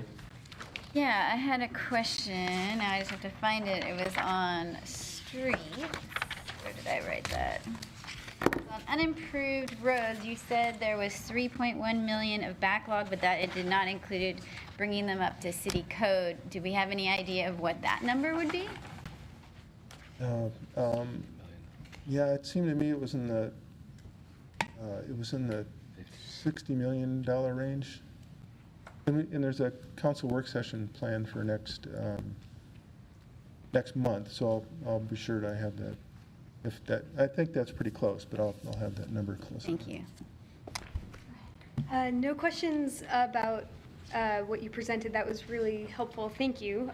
Just one comment to call back to some folks in the room talking about Gillum Road and the legislation that was mentioned. I'm sure this is on your radar, but a really great thing that's come out of that bill is a lot of extra money for safe routes. So for the Gillum Road concern of the elementary school that has dangerous roads there, the city would have to put a 40% match to that, but it could be something to look for in the future, and something about in the future maybe we could add to this. Thanks. Councilor Evans? The $300,000 in ongoing expenditures for illicit activity mitigation, I remember when I came on the council 5 years ago, that was the number that we were spending annually then. So have we kind of leveled off in terms of the amount of resources that we've had to commit to illicit activity mitigation? We haven't seen a significant growth in that we've kind of... I don't know if there's anyone from Parks here to answer that. I don't know the answer to that. I mean, anecdotally, I don't know that it's leveled off. I'm not sure about the. Or the rate of growth is declined, or? Yeah, I don't know about the operating cost, but I know like homeless camp cleanups has actually increased over the last few years. As I'm part of Park Watch. Is that included totally in that, or is that I in don't know other that. pockets somewhere else where we're, you know, taking money and dedicating towards those cleanup efforts? Yeah, we can follow up with Parks and Open I don't know the Space. answer. I'd like to see that teased out a little bit more. I think, if I'm understanding your question correctly, I think the last 2 years, we've had supplemental budget dollars that we've done one time to help with this, and the levy does include illicit activity cleanup, so that's included in That's the levy the funding. part of Yeah.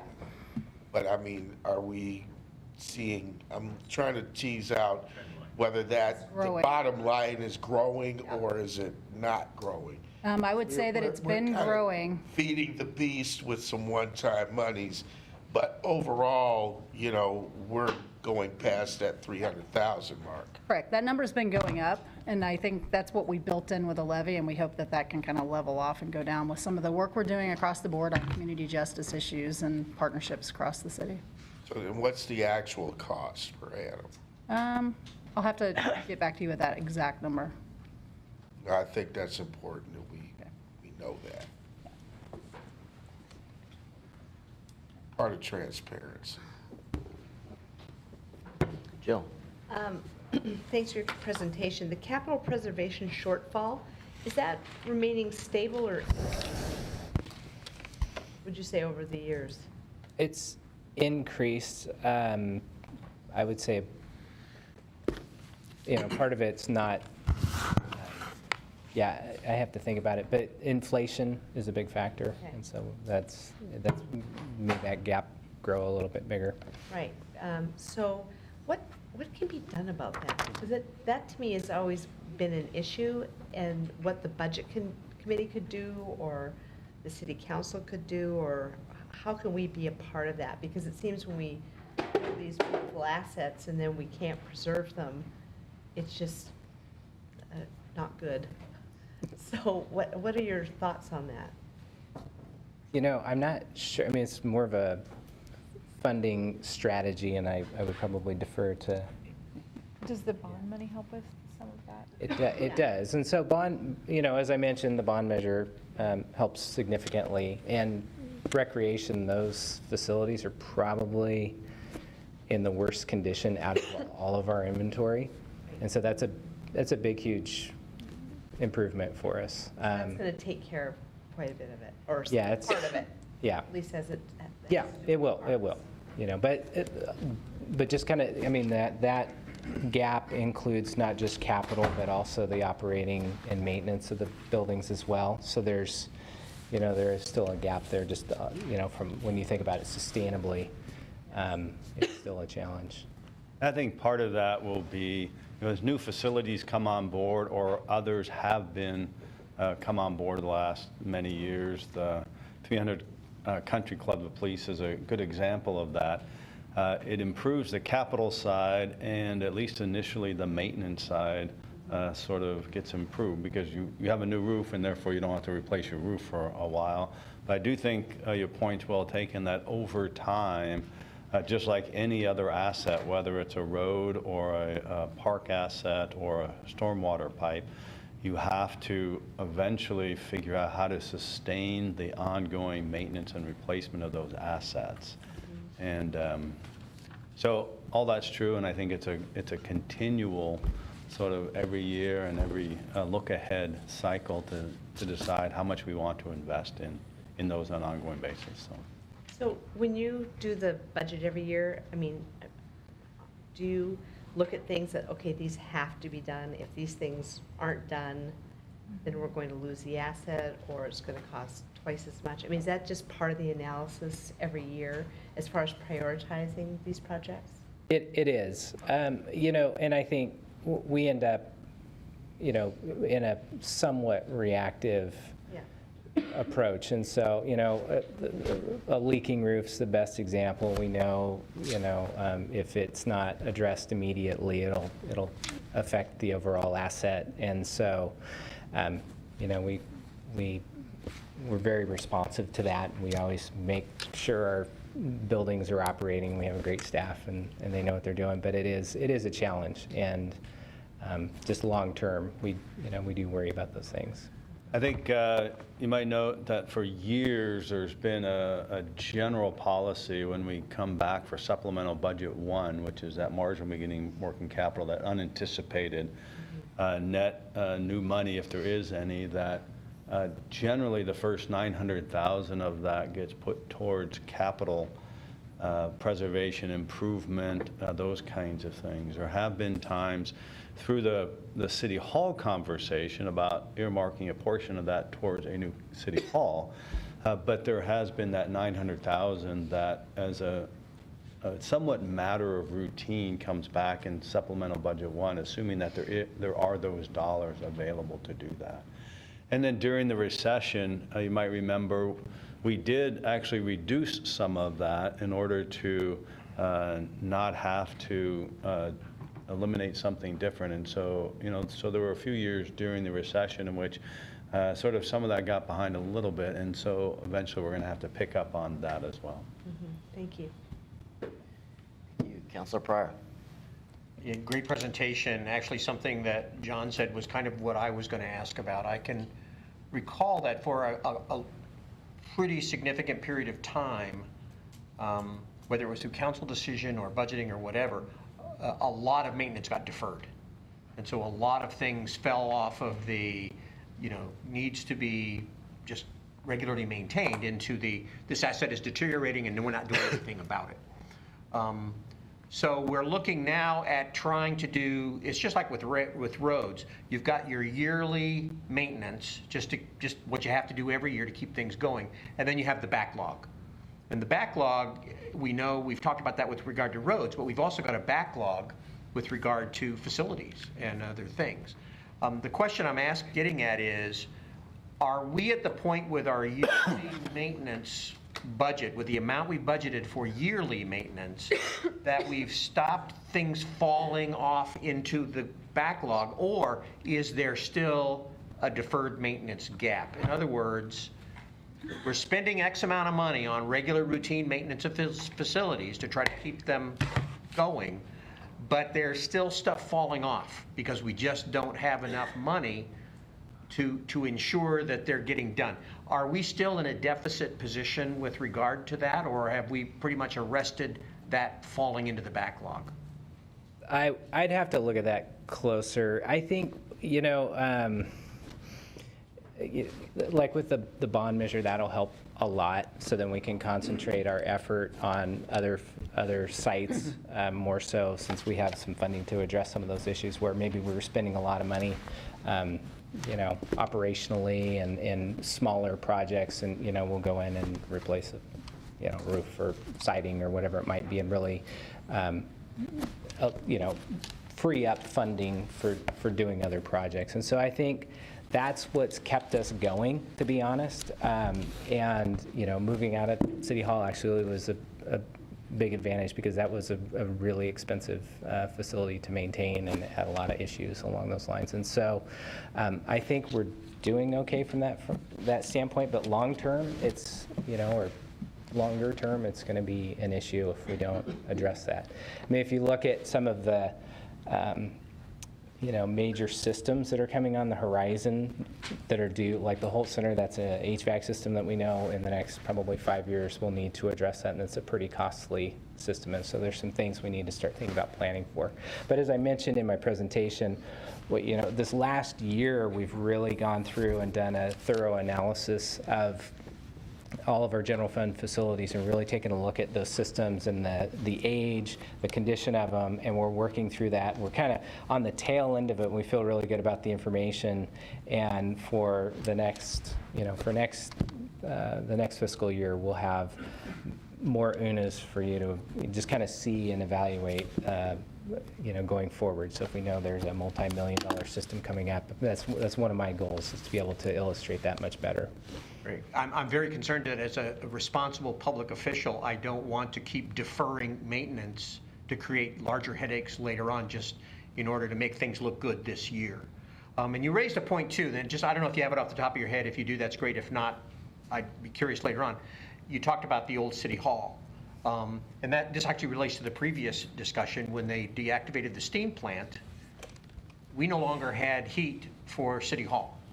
That building no longer had a source of heat, which was one of the reasons why we chose to shut it down. We didn't just wake up one morning and say, let's shut it down.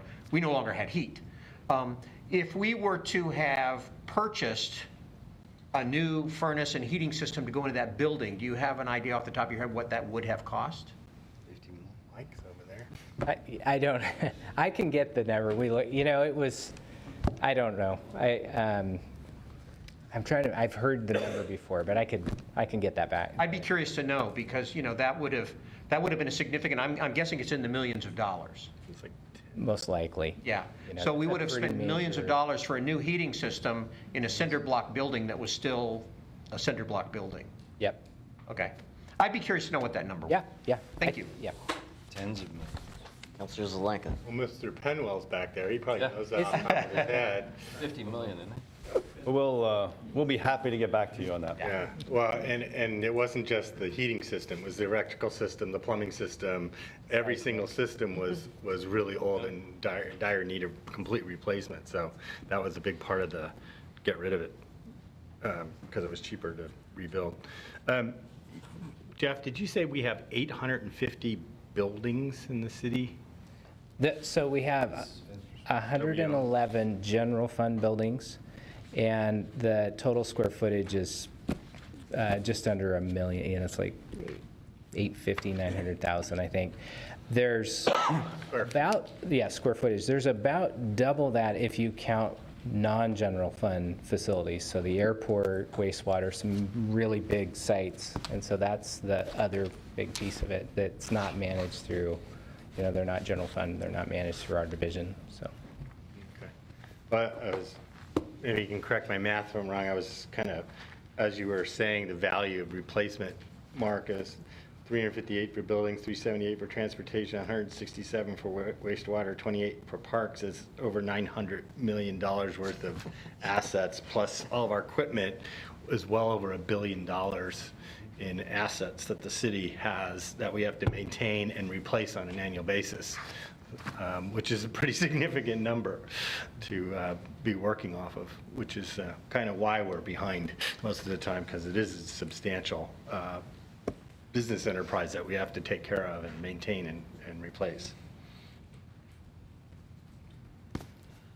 Thank you. Josh. Jeff, see what happens when you just make one little comment about City Hall. It just, the whole thing goes off the rails. I'm going to live in the future. These guys can live in the past. Where is that analysis of all the general fund facilities? Is that posted on the city's website? I've not seen that. The analysis, are you referring to the database that I was? Well, what you just said a minute ago about this study that you've done.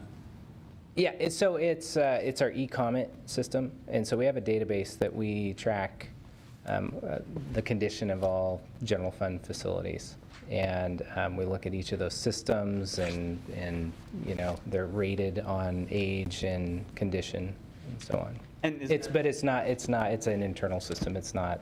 Yeah. Okay, that's helpful. I'll circle back to that in a sec. Mark, you mentioned pavement preservation. Now the backlog's down to just a little under 80 million. I couldn't find this quickly in the pavement preservation annual report from 2017. Under the bond measure, what does that get down to by 2023? Do you have a sense? I know it was over 200 million when the first bond measure started, but now it's going to get down to what? Do we know? I don't know off the top of my head. I thought it was in that report, but I can follow up with you. Okay, just would be nice to be able to always sort of bracket those numbers for the public, that the backlog was huge. We've repeatedly passed bond measures, we're getting down to something a lot smaller. I mean, 200 million to 80 million is progress for sure. A clarification, you said, I think it's on slide 22, or it's on page 11 here. UNA item number 138, it's 34 million in the UNA, you said 39 million. That's an updated number, I guess? Right, we did that second phase of bridge analysis, and so there was 8 more bridges that we added to that inventory of Okay. seismic retro. That's very helpful. I mean, you know, what's $5 million here or there? But that's a joke. I guess the reason I'm calling this out is what you did was great. You expanded the boundary of what you were looking at. You included more buildings. Of course, the bill went up. The problem, as I've tried to emphasize, with not having things in here that we could have ballpark estimates of, is that they are implicitly assigned a value of 0, and we have no awareness of them. So I really appreciate that you've expanded what you've done, but I would push finance staff again to think about that, especially on the seismic front. Quick question on clarification on the reimbursement portion of transportation STCs. You went over that. So you said, I think what you said was a little broader than is actually the case. You said that these can fund any sort of changes just dedicated to pavement preservation. But actually, I believe a council action now, I think more than a decade ago, restricted that to just between the curbs. It's only for essentially travel lanes that transportation STCs could be deployed. So you couldn't use it for safety projects essentially at the edge of a project. Is that not correct? It's, so for the reimbursement component, not for the improvement fee, but for the reimbursement fee, there is a council resolution that directs the city manager to bring forward a capital budget that allocates that money to pavement preservation. To pavement preservation, but it is narrowly defined in that way.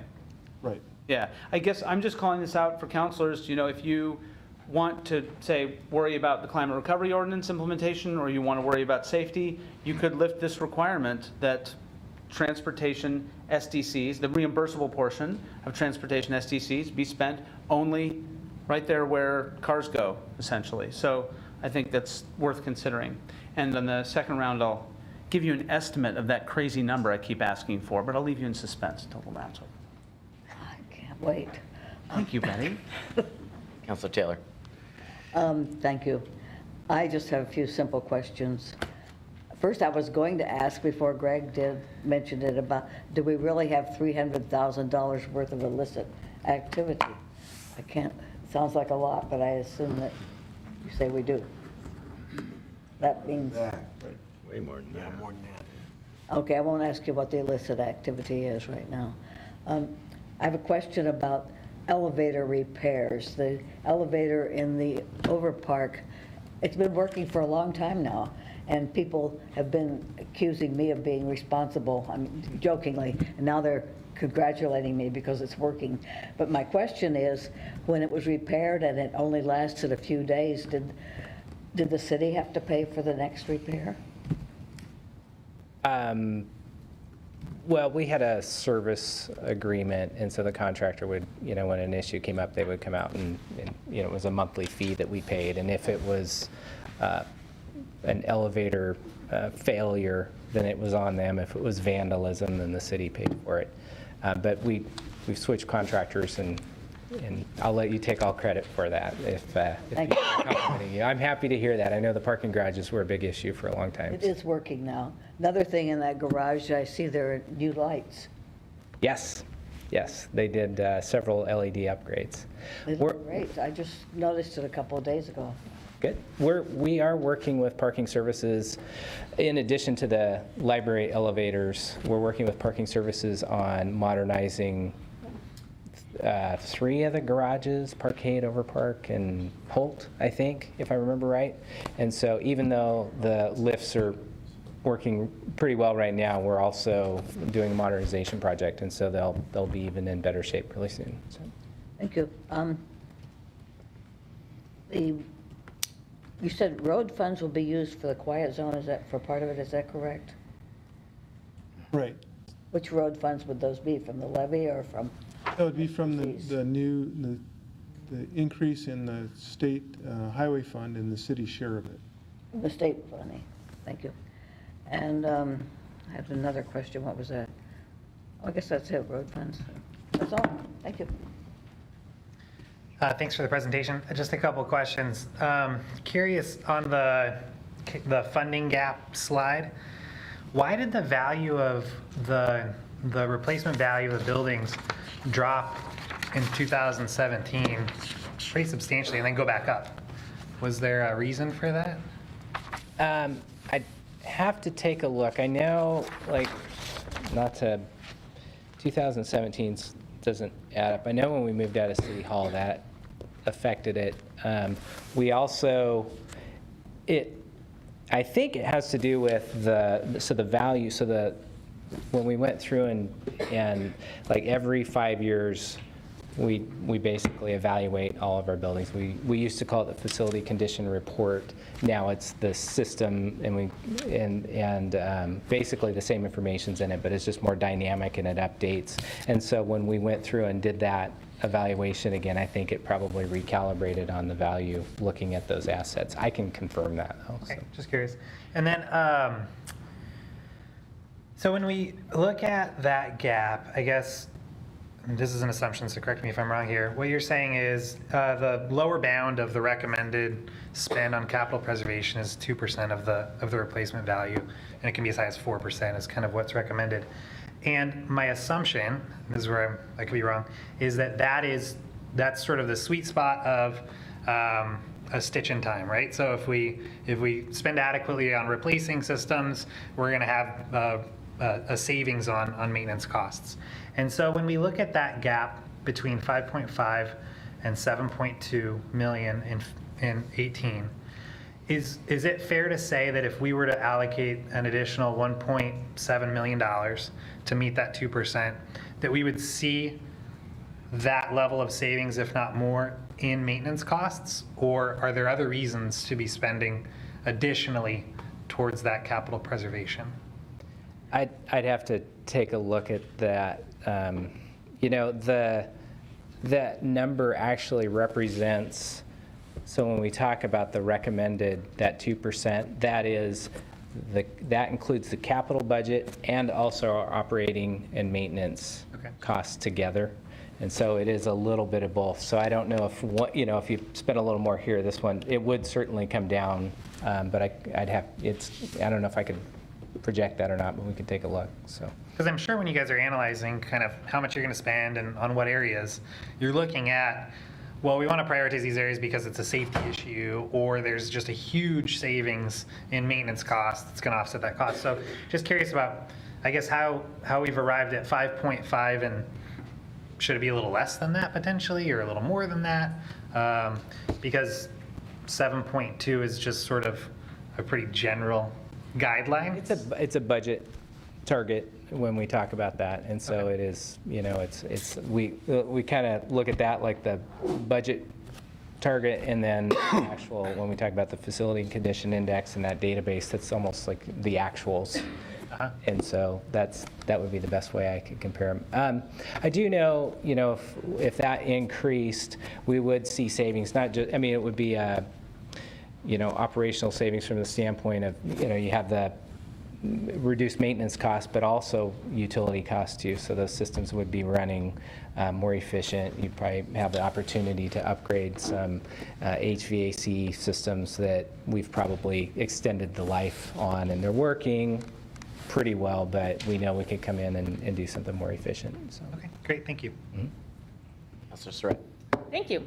Thanks for the good information. I just had one question, and that was on the police operations. And I seem to recall one of the last things council did before Murney Dow's retirement was approve the purchase of property for things related to police. And I thought that was the special operations unit that was going to move to that location. Right, that and an EOC, and we're working on that as we speak. Okay, because you kind of said, oh, we're still trying to figure that out. Yeah, well, I meant options as far as the scope and so forth. Okay, but we have a location that we're going to be transferring from the decrepit current location. Yeah. Yes, okay, thank you. Liza. Thank you, no questions. John. Yeah, I have a couple questions. I'll try to be quick so we can try to get back on track here. Jeff, I'm having a hard time kind of teasing out what is actually the total facilities department budget. There's what I can see in our budget, but then every department also pays a portion in for lack of a better term, in rent, for the ongoing maintenance. A portion of the police department budget, a portion of the library, a portion of fire, they all are paying in. So what pile of money do you have to work with? I'm having a hard time teasing that out. Yeah, I'd have to run take a look at the numbers, but on the capital side, it's 3.56 million annually. I'll follow up and clarify. And then on the operations and maintenance side and administration side, it's around 4, if I remember right. Okay. And then is the department outlay that you're paying for repairs proportional to what they're paying in their, is the Holt Center, for instance, there's an HVAC problem upcoming and so on. Is that being reflected in the fees that they're being charged? Or does everyone, drop money in the bucket and you divvy it up as you need to? So the way we have kind of two mechanisms. We have the capital budget, and that's the general fund transfer, and then we allocate those dollars kind of on an as-needed basis. And so one year it might be Holt Center, we need to do some major repairs there. The next year it could be the library. On the other side of that are operations and maintenance, what we call the facility rates that we do charge departments, and that includes operations, the custodial, the landscaping, all that sort of stuff, and then trades like electrical, plumbing, and so on, and also utilities. That's spread across the departments. And so there's just a service level we provide to them. And so if they have it includes contractual services too. So if an elevator goes down, we're going to take care of it. And, it's a rate. And so it's not, they aren't paying actual costs, but we buffer that a little bit by charging them a rate. So we have a reserve. So one year we may spend a little bit more money in one area or even above what we projected, but because we have reserves, we're able to, smooth that. So I guess I'm clear. Does every department pay the same rate, or is the rate adjusted by department? Generally based on square footage so the department's square footage, it's kind of based on that and the type of facility. So police, they have an 80,000 square foot police facility. They pay X amount based, the rate is based on that square footage. Some facilities are a little different, like pools, because they have higher costs in certain areas and so on. Sure. And one of the reasons I'm kind of poking at that one is my understanding when we added the BLS units for fire, those units ended up costing fire more to pay for the roof over the unit themselves. There were more units in the same building, and so my house with a 2-car garage, I don't pay more in rent if I have 2 cars parked in the garage or 1. If my understanding is their rent increased because they parked another car in the garage, do they get that back, or are they just helping out the library or the Holt Center? Well, so I'm not sure about that example, because there are fleet rates also that are related to vehicles. My understanding was that was a facility service cost associated, but I'm stretching here. I'm not aware of any increase based on additional units. Okay. It would have been strictly based on square footage, and so our costs wouldn't have been any different. Or our fees wouldn't have been any different. Okay. Maybe I misunderstood. Thank you. Oh, and then Mark, I had a question. Are the SDC charges, are they tracked in a regional aspect within the city and paid out in that way? So some of these areas that have a lot of new development, we heard from Dottie earlier. We're hearing about these new developments going in on Gillum. Can some of the SDC charges, my quick tally in my head tells me that 45 units that's being approved is going to represent about $250,000 of SDC charges.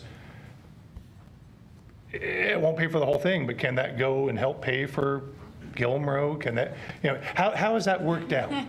Well, the way it's worked out is that, the concept is, and it's in the name, system. It's a system charge, and the system is the city. And so all of the money comes in certain areas of town develop at certain periods of time, in certain intensities, and then it's allocated through the capital improvement program. So, which is a very public process, and decisions made by the city council as to where those funds are expended. And there's a new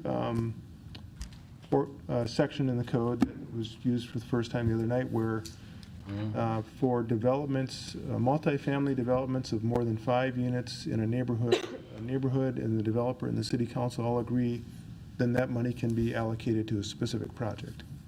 Okay. But in general, we don't track it by regionally. We track it because it's hard to define as a region based on a watershed, a council ward, a neighborhood. sure, and I absolutely recognize there's multiple components. At the same time, I'd push back on you and say, yes, it's a system, but it's also development.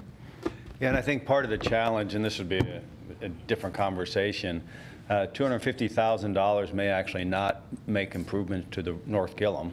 It's probably much more expensive. And so what that means is if you account for them project by project, it may never get done because there's not enough development that possibly could pay enough SDCs just to pay for Gillum Road. And so by having it as a system, what you're able to do is, as a collectively gather all the dollars, and then ideally, based on sort of the exact timing of when that infrastructure is needed, you have the dollars to put in that infrastructure at that particular point. And presumably for North Gillum, it may be that somebody in the south ends up, during their development is actually putting money for there, but at some point, somebody up in the north side is going to put something over here in the south. So, because you can't possibly accumulate enough monies in that particular project area often to actually pay for it.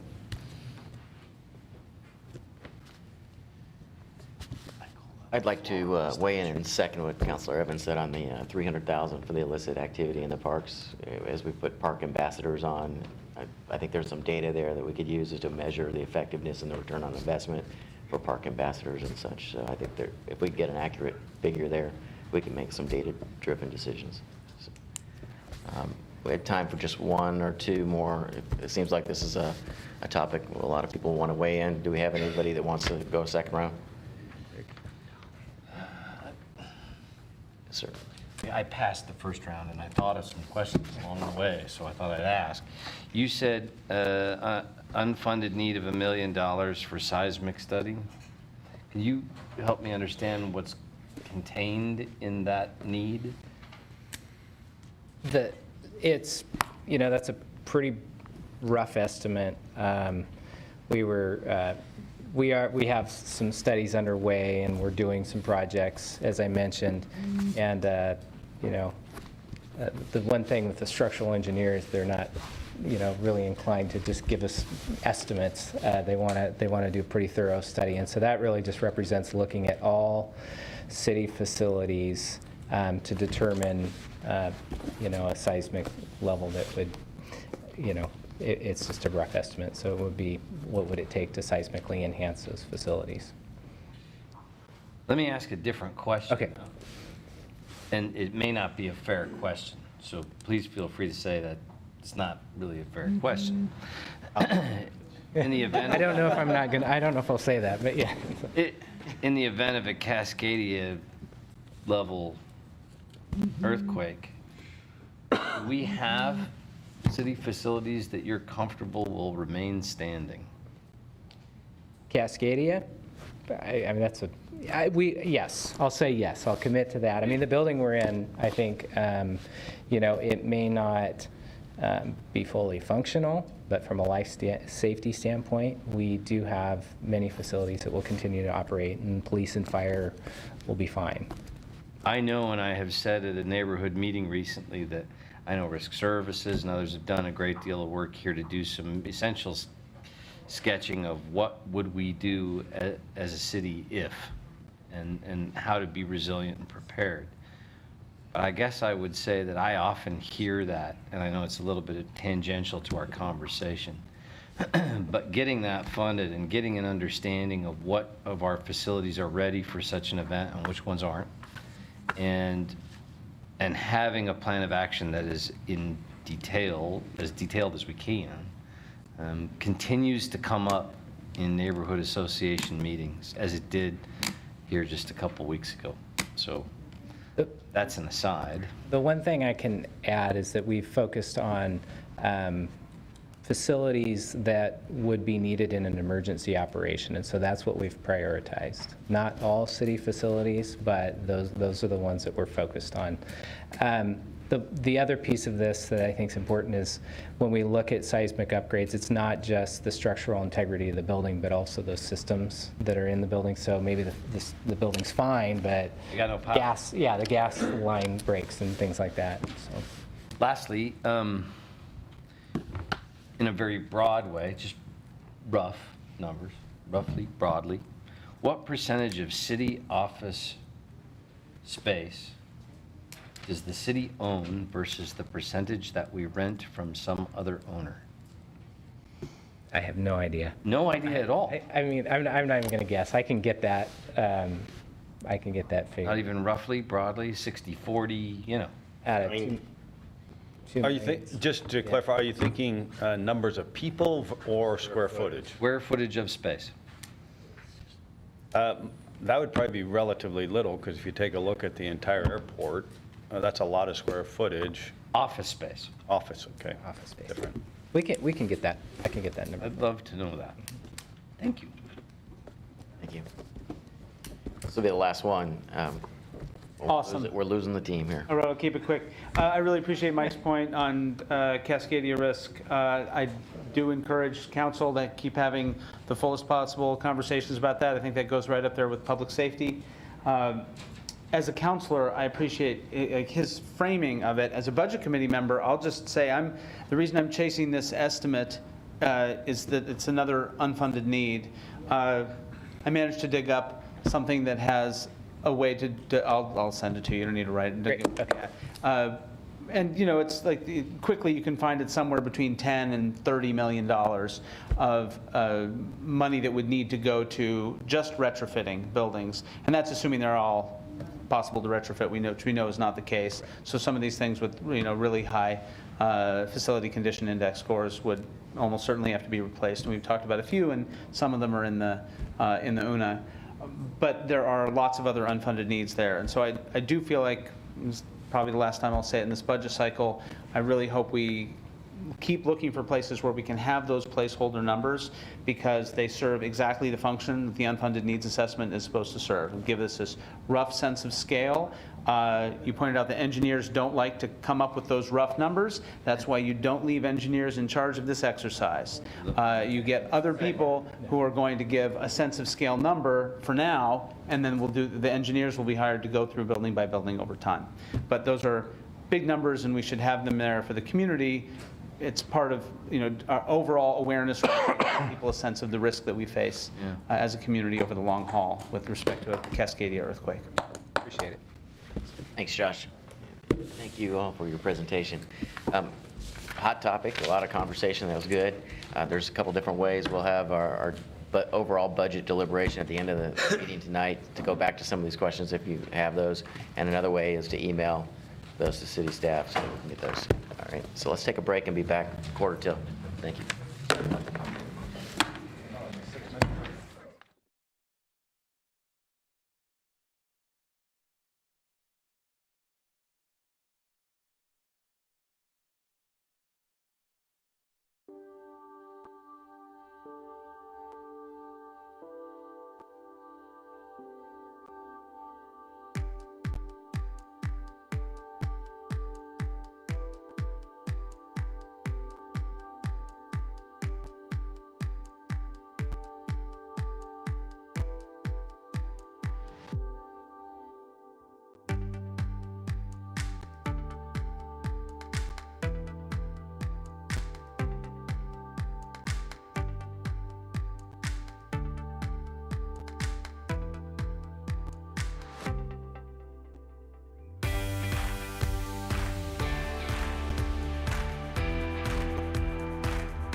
Had a busy evening. Our next presentation involves public safety and community justice. Turn it over to city staff. You're off. Hi, I'm Christy Hammond. I'm the Assistant City Manager. I'm joined at the table tonight by Chief Skinner and Pavel Gubanikin. And tonight, the intent of our presentation is to talk a little bit about some of the work that's been happening with respect to the community justice system, but also to share a little bit about what's in the FY19 budget, how we've been using the dollars that we've received over the past couple of years, and let you know where we're headed. And I was thinking about the transition from the last conversation. We're also talking about preserving and maintaining, but we're talking about preserving and maintaining our community safety and quality of life. So a little transition. And we're done. Let's see. There we go. So tonight, just a quick review. We're going to talk about kind of the needs and the gaps, and I'm hoping that those of you that aren't on council might have been able to spend a few minutes watching the presentation that Chief Skinner and I provided for City Council on May 16th. If not, it's a great watch. No, but it will give you a little bit more information than what I'm going to share tonight. Great television. Yeah, it's great television. Riveting. If you can't sleep at night, there you go. So we'll talk a little bit, as I mentioned, about some of the investments and enhancements, and start sort of from a big picture perspective of where we're headed so that you can focus on the task at hand for what's needed for FY19. So as you can imagine, public safety is a really, really critical component. When you think about what makes a system thrive, the public safety system and the quality of life within our community is a core foundational component. The elements that you see listed with that, economic prosperity, neighborhood livability, community cohesion, and a thriving arts and culture, really depend on that core level of service to make sure all components work together. And what you know, when you have things that are so deeply integrated, one of the things that you know is that not one thing can stand alone without the success of the entire system. And what we know right now is that our community justice system, and just to clarify what I mean when I say community justice, I'm referring to some of the municipal components related to community justice, but also talking about the jail. So that would mean the community court, police services, things like teen court, things like that touch prevention as well. So last week, there was quite a few questions about where does our first dollar go and how are we spending our resources in the general fund. So what this slide demonstrates is the importance of public safety as a core place where we're resourcing general fund dollars. Some of the other functions in there, I will say that it's not that there's this 12%, but there are other funding streams that are dedicated for purposes of some of those other things. But if you look at almost 60% of the general fund discretionary dollars are being spent on public safety. And yet we know that that still may not be enough with the gaps that we're trying to fill. When we spoke with council in February and then again on May 16th, we talked a lot about the needs of the community, meaning calls for service, chronic homelessness, addiction and treatment, mental illness treatment, that there are gaps in the system and the needs are growing for the people that we're trying to serve with the system that we have today. The capacity has been pretty much stagnant over the last several years for patrol and the 911 center, as well as municipal justice. We know that we've done some one-time things to see if we could try to figure out what best path to solve the problems that we're facing. And what we know is that as the needs have grown and the capacities remain stagnant, we have a growing number of gaps within the system. And that speaks to the core system as well as any changes that we want to make in terms of how we deliver services.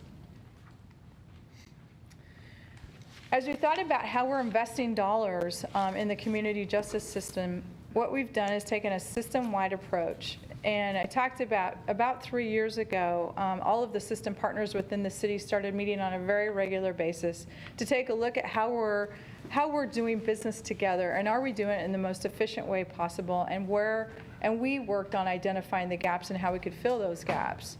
We evaluated best practices, and we relied upon evidence-based and data-led information. And you guys have also heard about the data-led policing that the police department uses to align their resources. And so we relied on a lot of that information to assess the state of the system. We also gathered input from our core stakeholders as well as community members, and we looked for ways to optimize the existing resources that we have, I guess, still currently.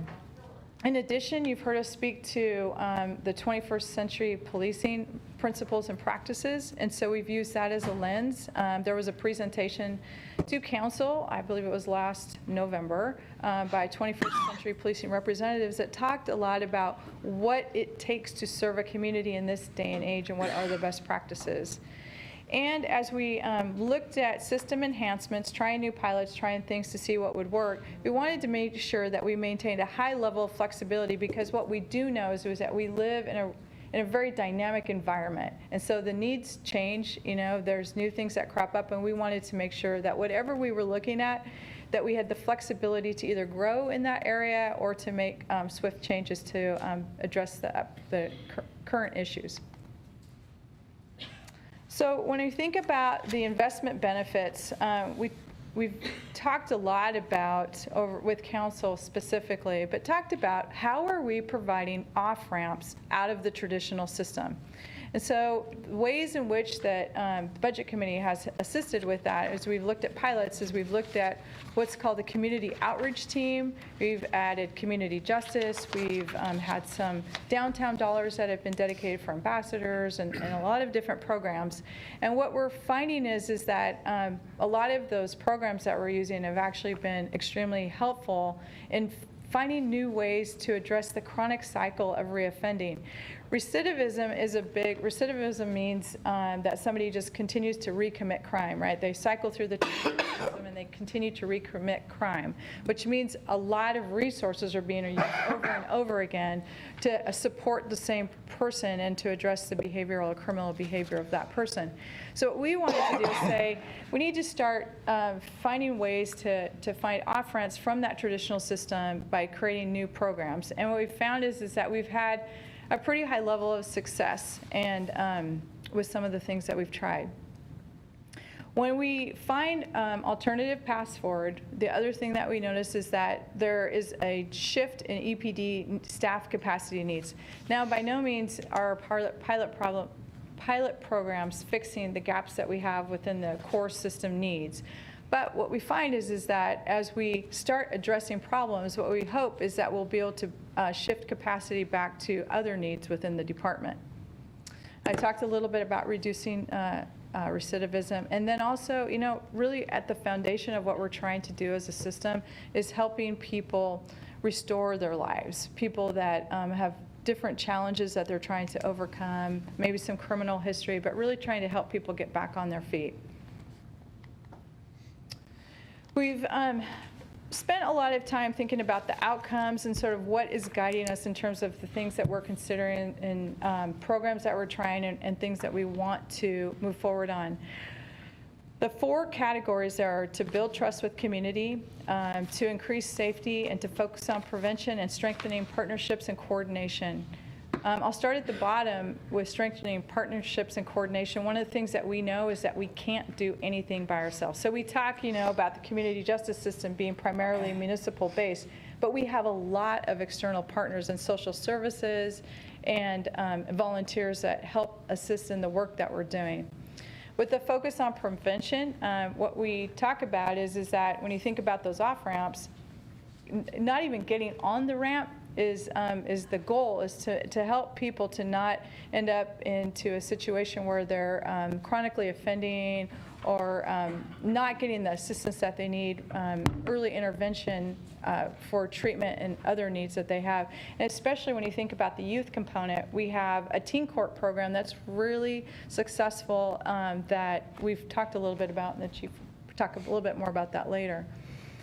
Increasing safety, obviously reducing crime and reducing our response time. In the February 20th presentation to council, our interim director, David James, provided a lot of data points, and we're not intending to go over that here. We'd be happy to answer some questions, but we really want to focus on the budget needs that we have. And then some of the outcomes that we've identified with building trust with the community is there's a lot of information that was shared around our inability to respond to calls. It's the Royal Hour. It's our police staff that aren't able to respond to calls. And that we need to align the resources to meet those needs and find a swift resolution to cases so that people can move forward quickly. These outcomes that we've identified were grounded in a lot of the community conversation that we've had over the course of the last couple of years in different polling and whatnot. And then also in conversation that we had with council as they worked to identify 3 focus areas. And we haven't had a chance to go back and sort of see if there's more to add to this list. And I'll talk a little bit more about how we're going to learn more as we move forward to develop our options.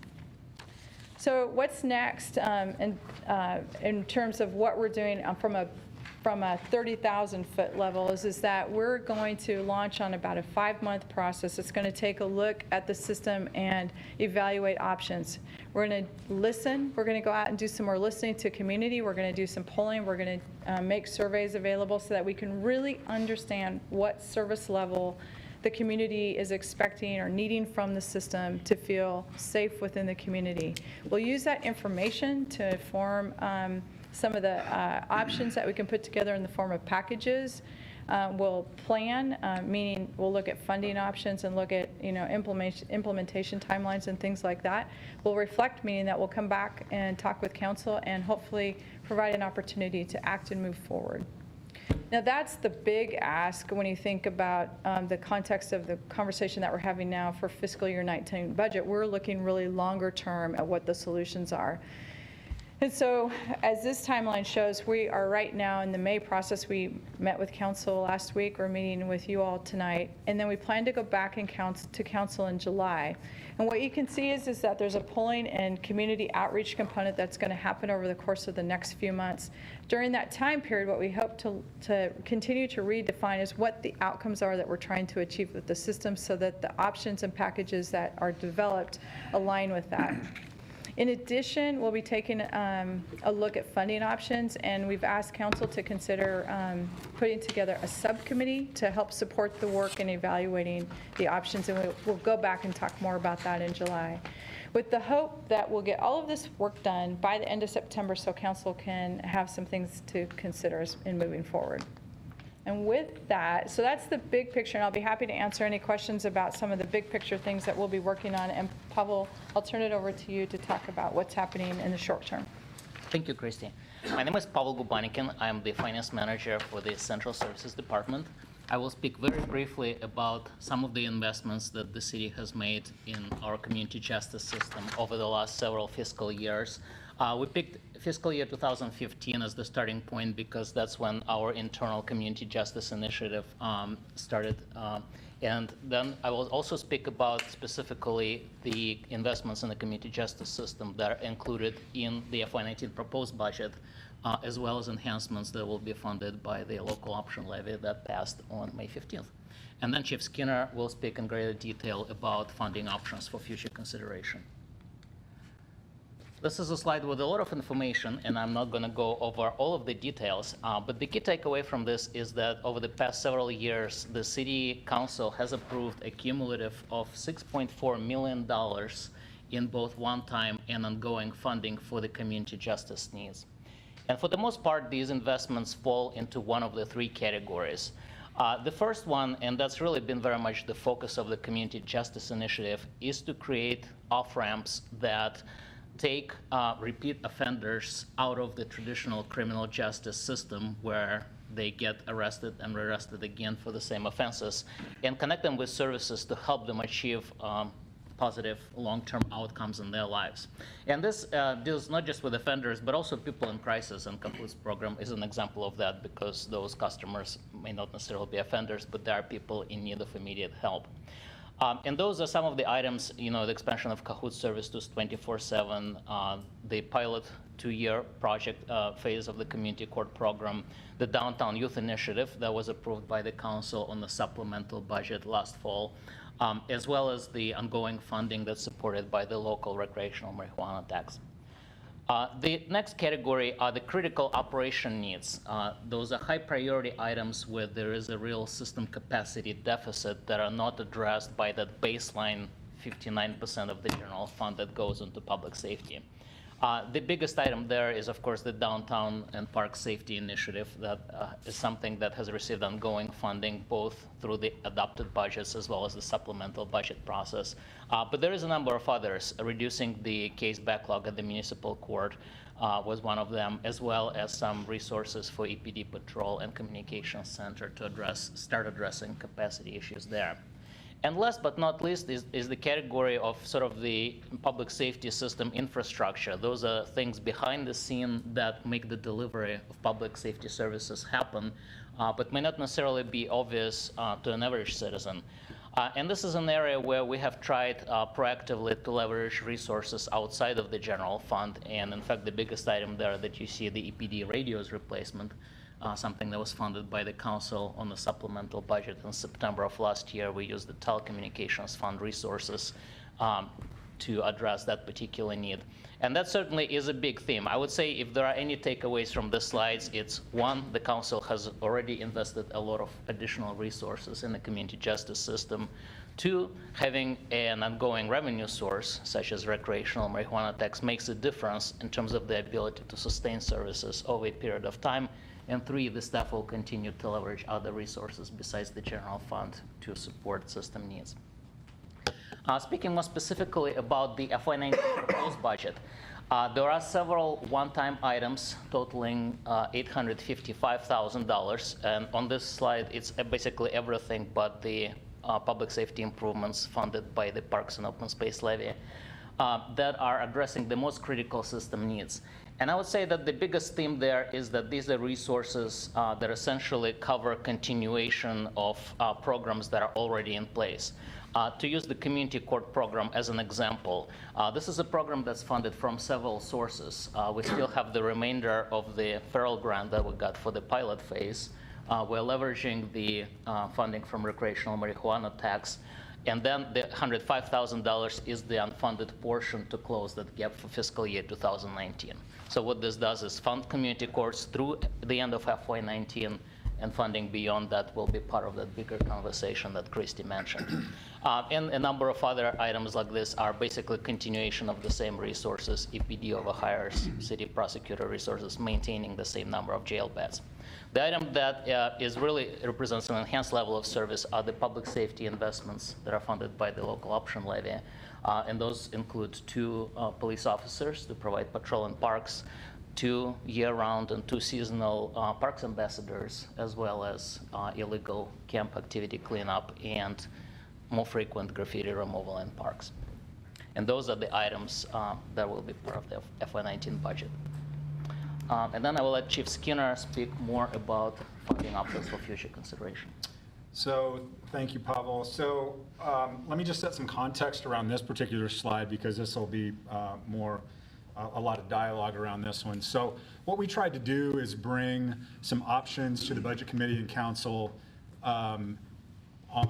surrounding some things that we think that we might be able to accomplish with one-time dollars. So you will not see new FTE in here, because I think we've established that one-time dollars are hard for kind of ongoing FTE. But we utilize one-time dollars and the types of things that we think that we can achieve kind of in the short term in the 2019 budget. And there's a separate conversation that I'll look forward to having as we look at the entire system and the system needs as we move forward in kind of an ongoing several-year strategic plan on getting public safety to where I think, and I think where all of us believe it needs to be to serve this community. And so I'm going to run through these real quick, and I'm sure it'll generate a lot of conversation, and I'll be happy to have that. This is kind of a high-level overview. We're not going to get down in the weeds from an operational standpoint on how we would actually implement these programs or what the operational strategies would be, but it is definitely meant to stay at kind of a high level so we can have some good dialogue. So you've heard me say before that I feel like any solution to any perception of safety or creating a safe environment Crime prevention is a key to that. Crime prevention through environmental design is kind of the SEPTED is the acronym for that. Both environmental and engineer designs, I think, help create a sense of safety and oftentimes deter and prevent crime. And so I think that's a piece that the downtown, especially the downtown core, could benefit from, as well as other areas around our city. We talked earlier, and Christy, I thought, talked very, very well about our partnerships that we leverage, in that this is not something that we, as a police department, can do on our own. And we really value our partnership with Cahoots and the court team that is deployed.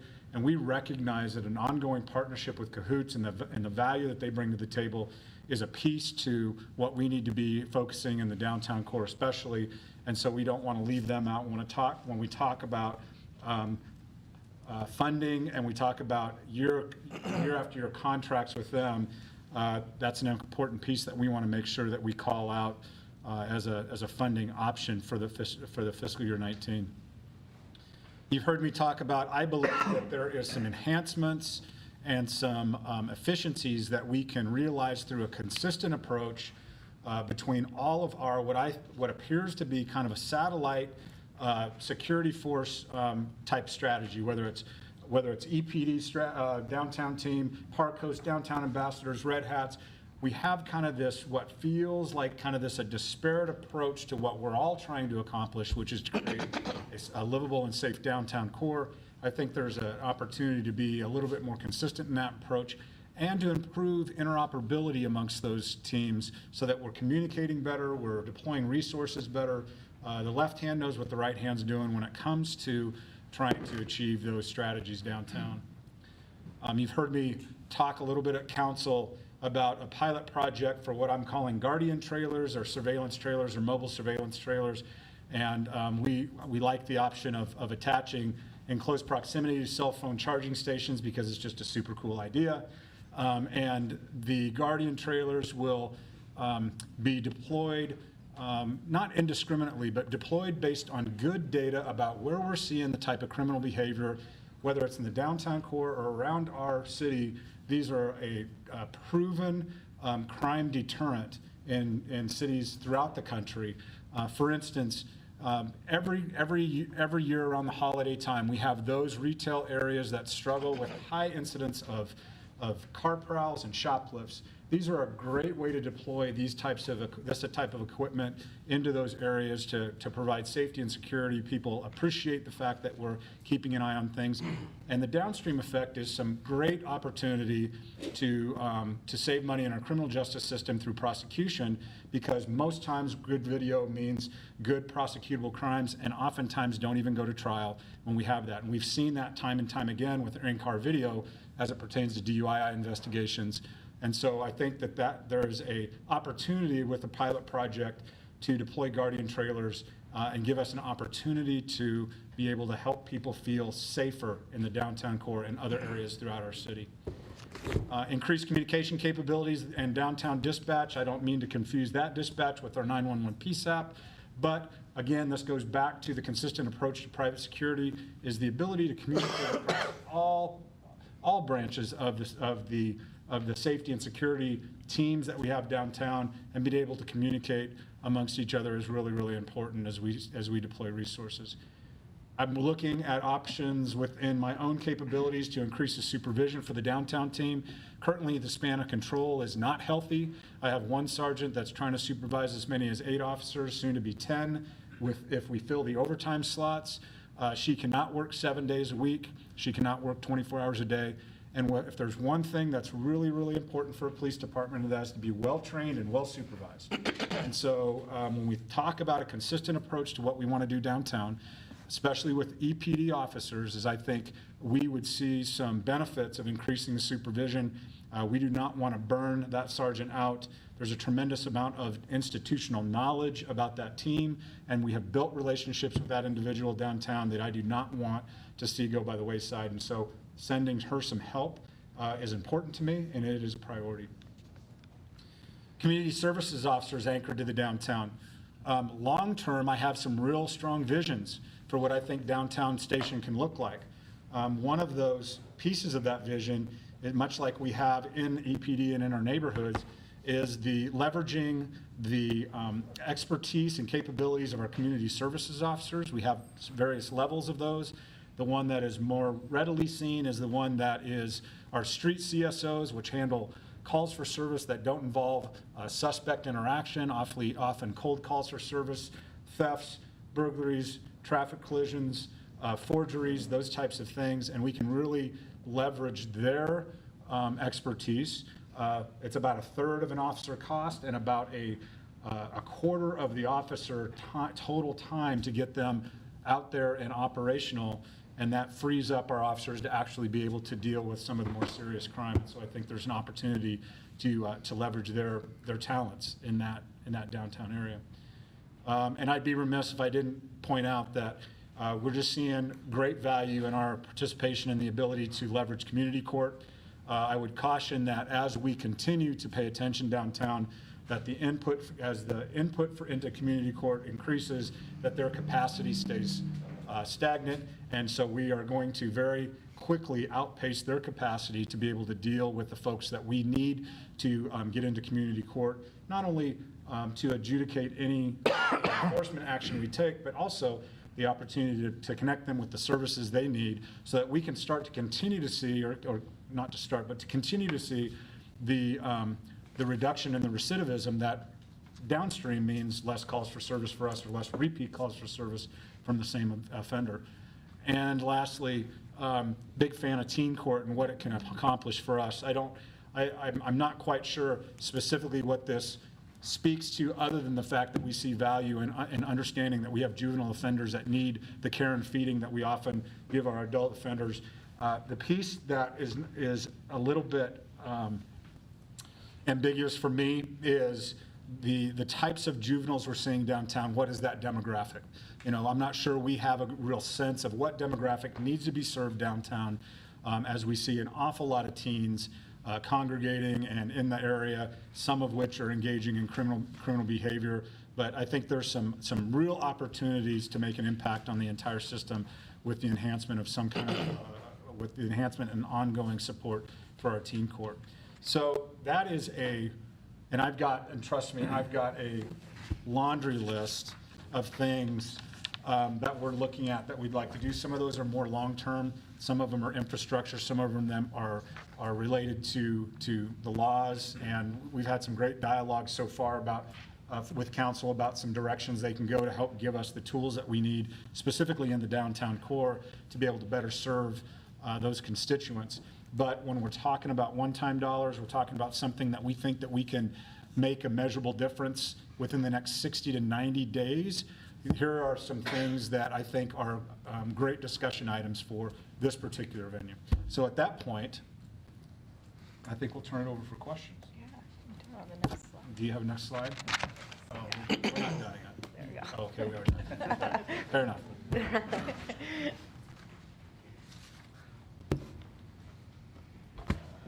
We're ready? Yeah. Okay, I thought you were going to talk some more. We're done. Yeah. All right, like that slide. We'll start with Councilor Clark. Thank you for the presentation. We had this similar the other day, and I had all my questions answered at that time. Thank you. Yeah, thank you very much. This is great. Forgive me if I repeat questions. This was a great, these presentations have been great. I would like to sort of come back to the point where we talked about, it's come up to see if we can understand a little bit more about the relationships between what we're funding and where we might save money. I think it makes a really compelling case for a budget-driven discussion about what we can put money to and know where those downstream effects are.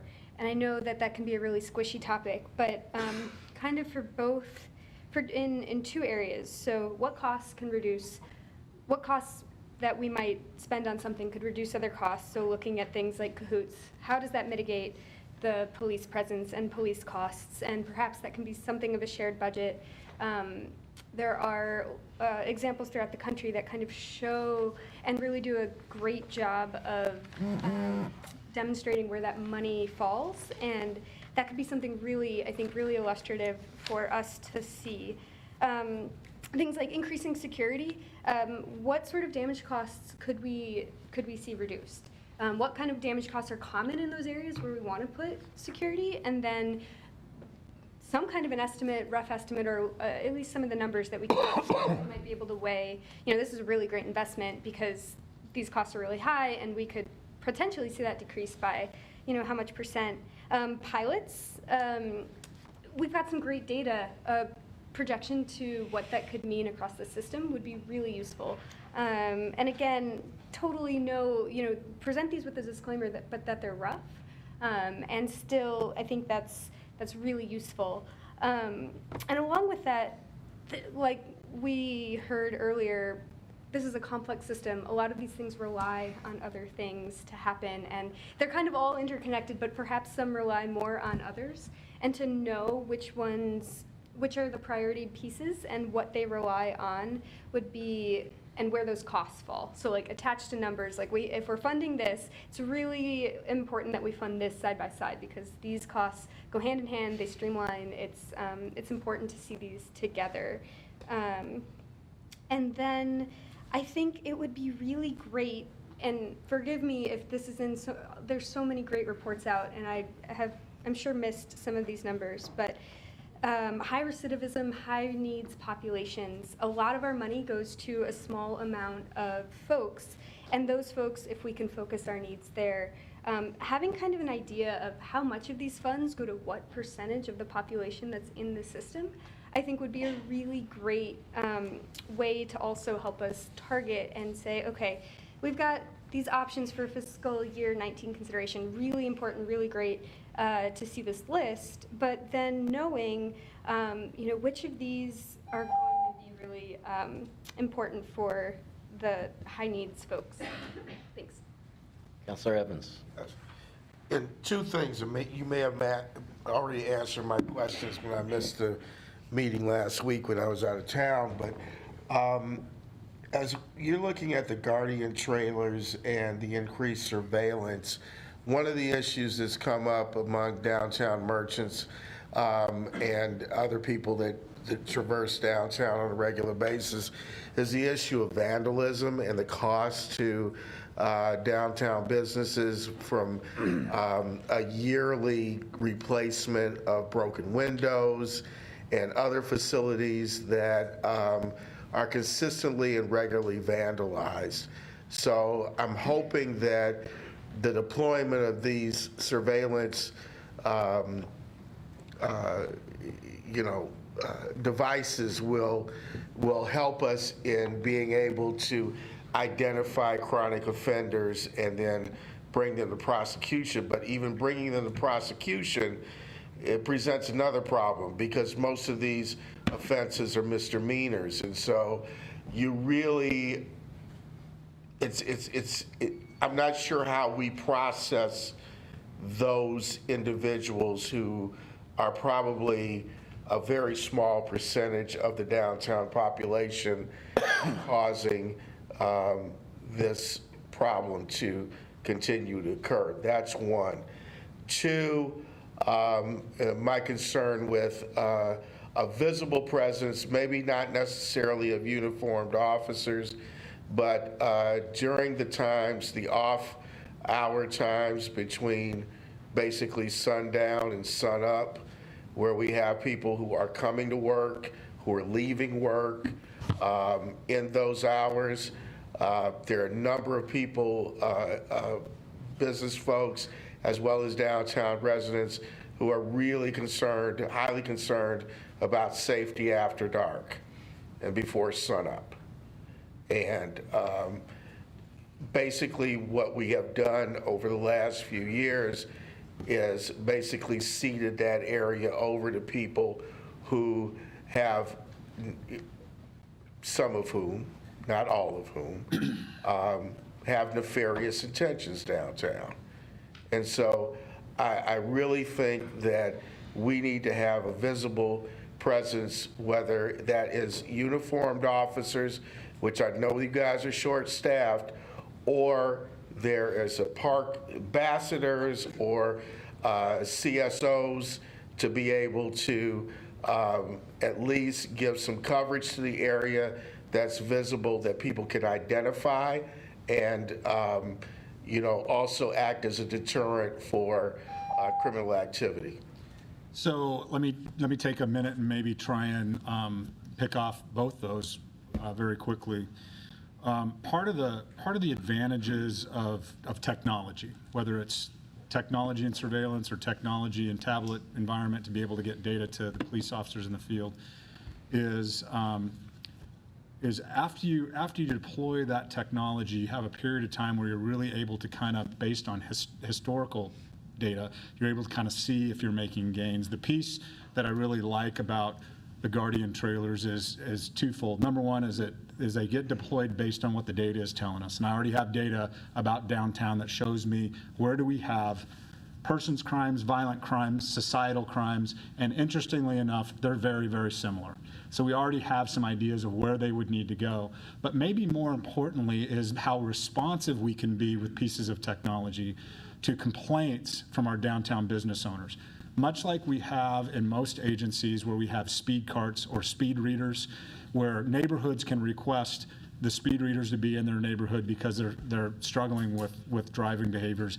You can deploy them around the city based on complaints and really do that.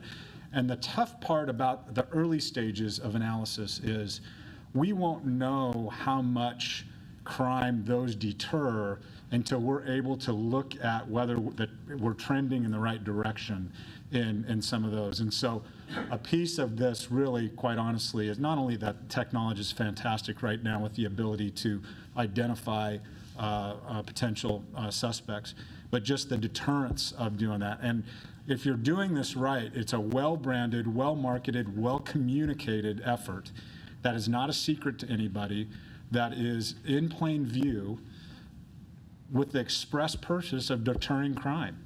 And on those few occasions that somebody is brazen enough to be able to challenge the fact that they have video, which we know it happens because you have video in every single convenience store, you have video affixed to certain businesses downtown, we have video that are capturing people in the most vulnerable and private of settings with body-worn cameras, that people still will choose to commit crime. And in the event that they do, then we may have a tool to help us identify those perpetrators and be able to have some successful prosecution. So I think there's some real benefits to the pilot program and being able to report back on whether we're seeing the fact that we can move the needle on some of those criminal mischief cases that you're talking about, or the vandalism downtown. Deployment strategies with regards, I totally agree with you on having the ability to have, or having visibility for people 24/7, 7 days a week, and we can talk about staffing and the challenges that we have with staffing. The team's not big, and the downtown team, EPD downtown team, is not big enough now to be able to provide that. Even if we had that staffing, what we would do is we would take a look at day of week and time of day data to be able to staff it accordingly, knowing that we would have 24 hours, so there wouldn't be as robust of a staff on during the early morning hours from 2 a.m. to 6 a.m. But we would love to get to a place downstream where we have the ability for the downtown precinct to function as a standalone police precinct, complete with, complemented completely with police services, detective services, CSO services, crime prevention services, so that we can have educational components to include our enforcement components and be able to meet the needs of the downtown core. I mean, I think that's where long-term we'd like to get. So I appreciate your comments, and I know that it's on my radar screen to be able to fill those gaps that I know are making people a little bit nervous in those early morning hours. Jill? Thanks for the presentation. I have not seen the video. I will watch the video, but in the interim, could you just give a thumbnail explanation of what the Guardian trailers are? Sure. Yeah. So in the council had an opportunity to kind of see a picture. They're small trailers, little trailers that you would tow behind a vehicle. Some are battery operated, some are solar powered. It has a telescoping mast on it that has some cameras on the top. The trailers themselves are well branded. Most of the time, in this case, it would say Eugene Police Department. And you're able to strategically put those where we have data to show us that there's certain behaviors, certain criminal behaviors that are causing us concern based on calls for service, and we're able to do that. What we found in other communities, and I've found in my own experiences in communities that I've worked in, is that when you put a dedicated resource like that in plain view, and you don't make it a secret, and you let people know where it's going to be, you have a tendency to have people that choose to behave better, quite frankly. And so that would be a piece of this when we talk about preventing crime. I mean, Christy talked about, let's not get on the ramp at all, is to create an atmosphere where people think twice before they engage in criminal behavior. And if it's simply because they're afraid that somebody's going to capture them on video, then I'm okay with that. If we're just not behaving that way, that is a win for us, because that means that's one less call for service we go to. That's one less person that's engaged in behavior that's disruptive, criminal behavior that's disruptive, and then all the collateral effects of that criminal behavior. And so that's a piece that I think that I would be remiss if I didn't bring some kind of a technology solution to the table when we talk about not only the downtown core, but what we're going to try and accomplish. Like I said, last week or week before last, when we look at 45 square miles and 167,000 people, I'd be remiss if I didn't look at it from all of those perspectives. So the Guardian, thank you. The Guardian trailer, is it monitored, the video, or is it just video? Yeah, so it is. It can be recorded, Okay. And we have retention schedules that are established by public records law. I've got several different ideas on what I would like to see with regards to monitoring. I mean, it's a great program for volunteers. It's a great program for a CSO. It's a great program for monitoring. And what happens is when you have those areas monitored that that are high crime areas or high call volume areas, oftentimes if they're monitored, you're able to identify behaviors that are indicating some kind of a disturbance or some kind of unrest in what's going on. And then very quickly you can have resources respond to that area before it gets out of control. We don't want to be reactive. We don't wait for crimes to occur, and then we go respond and investigate the crimes and spend anywhere from 30 minutes to an hour, hour and a half tying up officer resources to do that. If we can see certain things happening, certain people gathering, or certain behaviors that are going on that say, and this is what I'm talking about system-wide. It doesn't even have to be an officer response. It can be a downtown ambassador response. Hey, swing by this particular corner because it looks like there's some things going on that we might need to just go in and just say, hey, is there something I can do to help you? Just that presence alone can really, really deter crime. So this isn't just about helping EPD be more efficient. This is about everybody downtown that's paying attention to the safety and security and livability to be more efficient. And so I've got some ideas about how we can do that if we get to a place where we feel like that's something that we want to explore. That's great. Thank you. Councilor Pryor. Thank you. Could you go back one slide? Sure. Thank you. I just wanted to stay linked to this budget because the conversation can go in many different directions, and I want to try to stay with what we're talking about in this budget because as I said before, I'm very conscious of what's the short term and what's the long term. And I agree we need to do more in both the short term and the long term. And I will be interested in your recommendations around the long term because that will be ongoing in terms of what we do. And I want to make sure we apply those resources in exactly the right way. But for the short term, which is my more immediate concern right now, I want to talk about the kinds of things we can start doing tomorrow. I would prefer not to have to wait till July 1, which is when this budget actually takes effect.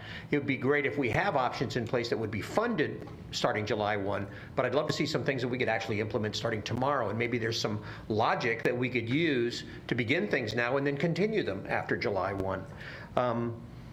And so I'm really very focused because I see this problem right now. It's already here. And if we wait till July 1, it'll be well established, and then it will be more expensive to deal with. And so I would like to see some options implemented immediately around some of these things. And I agree, all of these are important. I don't want to just try to solve every problem with a hammer. I think sometimes it's a hammer, sometimes it's a screwdriver, sometimes it's a pair of pliers, and I want to be able to use all of them the right way. So what can we do tomorrow that can carry forward on July 1? Something I've asked the city manager to do with regard to downtown is to look at the notion of a downtown safety zone for repeat offenders. Back to that 80-20 rule again. If we can begin to deal with some of the issues among repeat offenders and high crime folks, whatever that channel is, we can begin to relieve the pressure, which is part of what my interest would be. Which then leads me to the other idea. When we had the person from Fish and Wildlife say, I'm not even going to worry about catching turkeys until you put some ordinance in place that gives me the ability to actually have a constructive effort to catch turkeys. I'm thinking about the same thing around ordinances. What ordinances do we as a city council need to provide you in order to give you the space to do your job more effectively? I would think, and I don't know exactly what those ordinances would be, but some of the ones that have been kicked around is increased ordinancing around panhandling, or increased ordinancing around whatever legally we can do. And this is where the city attorney is going to have to help us with what legally we can do. But I'm prepared as a city councilor to support you with the tool that I have to support you with, which is what ordinances do you need to help you do your job better. And then the technology. Last thing, I've been asking for years for red light cameras. Ever since my son was hit by a red light runner, I'm not looking for revenue. I'm looking for safety. Thank you. Josh? Actually, I mean, I know that the red light camera project is underway. Do you want to field that one quickly before I go? I'm not going to be able to speak deeply to that. I know that the city is entertaining both photo red light and photo radar as safety measures throughout the city. Red flex is usually the big dog in the game, and I'm not sure where we're at on that. And they try and make it as cost neutral as they can. You don't make a lot of money off of that, Counselor. You make enough. Not the goal. You make enough money to pay your bills is what you do on those things. But I've not been tied in yet on how mature that discussion is, but I know that it's being discussed. Okay, that's great. Yeah, and I would just second Chris's comments. It's not about revenue, it's about safety, and it'll be exciting to see how that plays out. A few and I should just say thank you, all three of you. It's just tremendously inspiring, and it's great for us to hear this, but also to be able to carry this message to other people. If you have recommendations about how best, I don't know, I mean, before he had to leave, Alan mentioned an update on homelessness that you had put together and wanted to be able to share that with people. Similarly, make sure you stay in touch with us and let us know how best to share this, because I think it's easy for people to miss that you're taking such a careful, integrated approach. So let us know how we can be emissaries to the community on this. So some clarifying questions. Looking at the time frame, I mean, you had, I don't know if you want to put that slide up as like the third or fourth slide. Christy, you had something where it just sort of showed where things ended up. Yeah, here you go. So I presume you're going to come up with a proposal that lands on the supplemental budget. Is that right? I don't know what course of action council will decide to take. What we want to do is be able to come back with them with options to consider in late September. Okay. So what I would say to build on that, supplemental budgets are one-time expenses for, as you know, marginal beginning working capital. So it's possible, though, there'll be marginal beginning working capital that could apply to this. The intent of this is to determine the needs to fill the gaps throughout the community justice system and to provide that back to council to talk about long-term funding strategies for longer-term ongoing dollars.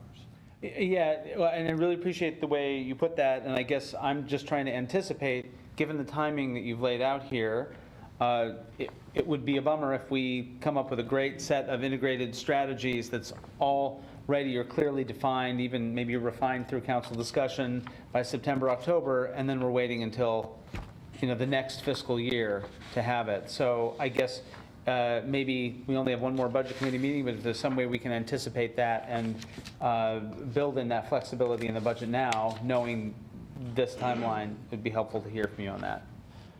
You want to comment? Yeah. It'd be helpful maybe to get a little bit more clarification what you're thinking.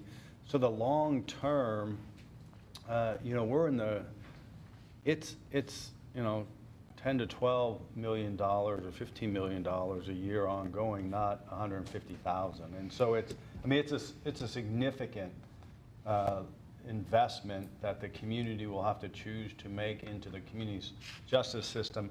So that's the piece that's going through this community justice initiative. Partly what these options for FY19 consideration are. Last budget committee meeting, there was a lot of energy around what can we do quickly, and whether it's now or July 1st, but quickly. So these represent some one-time investments that the budget committee could choose to make now that could get implemented quickly, not as not addressing the issues, but to continue to sort of fill some of the holes in the dike as we go forward to try to actually have the broader conversation and a longer term solution. Okay, that's helpful. It sounds like I misunderstood the scale that we're talking about, but that's pretty. This project's a much bigger scale. Yeah. Okay. It's an important conversation about what's needed for the long-term investment. Well, and then maybe the bridge between my question and say what you were saying before about doing things soon is if there is low-hanging fruit that's identified or things that have additional urgency, I would just not want us to have accidentally closed off budget flexibility on that and make sure. I just want to anticipate it because let's be honest, the supplemental budget gets a lot less scrutiny. We don't convene the budget committee. We don't. There's a lot less public discussion. A lot of people don't know it exists. So it's helpful to have some of that discussion now about the timing of it. Yeah, and even a little bit more context. What I asked Christy and Chris to do is put together, plus or minus $500,000 worth of one-time investments that if the budget committee chose to do it, these are the things that could be done quickly that they have said are actually the most helpful now to keep us moving with what we felt is the energy in the last couple budget committee meetings. So that's what this represents, is sort of that scale of investment. If the committee chooses to say yes, go invest $10 in the system, this is what we would say is our highest priorities given the current context, not the full discussion. Okay, that's very helpful. Thank you. And then final comment, and this is really I think, Emily, you spent the most time on this, but we've heard versions of this from Sean and John and Scott and from me as well. Metrics of effectiveness, the more that we can have that to set next to the budget conversation, the better. There's a lot more here than just dollars that we're talking about. It's about people's lives and the trajectories of their lives, and there's a lot of stuff that won't be easily quantified, but it would be great for the budget conversation to have, for example, the testimony that was given last time from the gentleman from Whitebird, right? Yeah, okay. So if there's a way that kind of information can find its way into our conversation as the budget committee, we should be taking a look at that.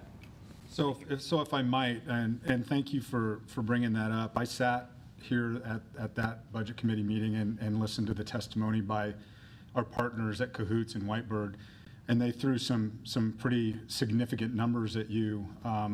We have met with them, and at their ask, we've met with them to try and validate those numbers, and that's been difficult to do. I think their assertion is of the 16,000 calls for service that they had in 2017, that they equated some kind of a savings of $5 or $6 million, if I remember correctly. What I would say to you is $5 to $6 million in salaries and benefits is the equivalent of 40 police officers, and that's just not the case. So the number of $800 per call, I'm not quite sure. We weren't able to validate where that number is. Having said all of that, they are a tremendous partner. They take pressure off us as a system. They are absolutely integral to what we do. and want to support them in their ongoing contracts and enhancing their service to what we do as an organization. But we're careful to we want to be careful and be in alignment about the types of metrics we're delivering this committee and the council so that we're getting good pieces of information. I really appreciate that, and I'm thrilled that you're having that conversation. I guess maybe half of the reason that was so compelling is that there is a vacuum right now, and we're not getting those sorts of metrics, even a couple years on from having raised Cahoots funding, in which we discussed exactly that issue. We still don't have things that can inform the budget discussion. So the more that we can do that in the future, the better. Absolutely. Thank you. Councilor Taylor? Oh, I'll pass, thanks. Thank you. Sean? Yeah, just a general question. So great list of suggestions. It sounds like there was a request to come up with sort of $500,000, give or take, in one-time funds. So I would be curious specifically if you were to prioritize these things and sort of what that would cost so that we can talk about whether or not to approve them and how much and where that funding's going to come from. So I don't know if that's in the works already. Well, it certainly, conceptually, yes. Okay. Some of these things, quite honestly, are maybe additional conversations with council before we launch any initiative. We purposefully gave you a menu or gave you an example of a laundry list of things that we could do so that we didn't purposefully just kind of narrow the focus where it kind of pigeoned us into only being able to do these things. And they're purposefully very 30,000-foot view. Like, for instance, crime prevention through environmental design. There is a ton of strategies that we can employ where this money necessarily doesn't go to the police department, but maybe goes to other city staff to help us do some of the things with maybe some of the expertise we have in the police department around SEPTED, but to be able to do that. We're currently in negotiation with Cahoots on renegotiating the contract and trying to get a contract that's contemporary and maybe an ongoing contract, and whether or not we want to increase their capability because there's some gaps in service there. So there's ongoing dialogue that's happening with a variety of these things. The Guardian trailers, we have some rough estimates of what that would cost to get those, but until I feel comfortable that that's a direction we want to go, we haven't engaged the bid process to be able to do that. So there's a little bit of work that we can do, and so speaking to Councilor Pryor's comment about what can we get started on before July 1st, there is some homework that we can do. If we get some clarity on the direction we're going, we can be prepared for when that fiscal year starts on July 1st. We can be prepared to launch some of these things and be able to expend some of this money. And so it's hard to land on a priority right now until I have an opportunity to get a little bit better direction maybe from council if they're concerned about some of these things or want to have further conversation. But we certainly have started to do our homework in many of these areas. Thanks. Thank you. Thank you for the presentation. On continuing on that topic, I mean, if we're fishing for ideas on where to spend some more one-time dollars, and recognizing that some of the things on the list you just said would need some more scrutiny, would need some more fleshing out. I mean, one thing I could say right off the bat is expanding the hours that we have our park host on duty, or expanding the area of their deployment to capture some of the things I mentioned before, such as Monroe Park and Washington Jefferson. So I think there could be, if there are one-time dollars that we think could be found, I think some of those current programs could be enhanced potentially, and would build on the good work we already know those items are doing. So that's just a thought. And then I had a question about the jail beds. So it's 200,000, and in the budget document, it's referred to as one-time dollars. That's not the entire cost of our contract. That's the additional cost for the increase rates that they are charging. Right. And what is the total cost? The projected total cost for fiscal year 19 is roughly 1.2 million. Okay. Thank you. And just Claire, as you know, with Parks Ambassadors, this is in addition to what's already sort of moving forward with Parks Ambassadors and adding 4 downtown ambassadors and all those kinds of things. Right, and so I was hearing about downtown folks who have concerns, going home at night. Now that's usually Right. in the fall when it's darker, or in the early morning. This is not necessarily when we're programming our downtown ambassadors. So we might want to look at, is there a way to think about those deployments to accommodate that right now concern with resources we already are utilizing, just maybe in a different way. Liza. Thank you very much for the presentation, and I'm just really impressed with all of this, especially knowing that you've been here a few weeks now. So Week 4. yeah. So just to be kind of clear with this list of options,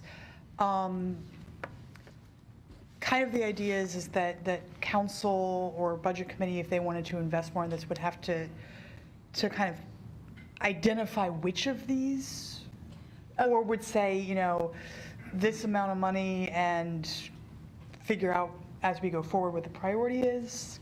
What's the sort of actions with these options?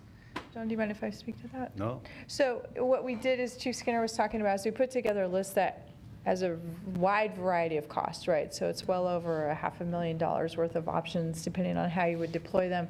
What we would be looking for is the maximum amount of flexibility in a set amount of dollars to evaluate and continue to work on the policy level discussions to see what makes sense to move forward. And so that's kind of what we would be looking for. Okay, and so like sort of the rough cost of like all of these is $500,000. Oh, that sounds wrong. I was like, let's do it. You won't accomplish all of this with $500,000. And honestly, what I would ask is the grace and latitude to use and leverage the expertise that we have within our organization, if given the gift of one-time dollars, to be able to come at our best investment package to get the best outcomes we possibly can. And the most comprehensive package that kind of touches all areas of what we think we need to do.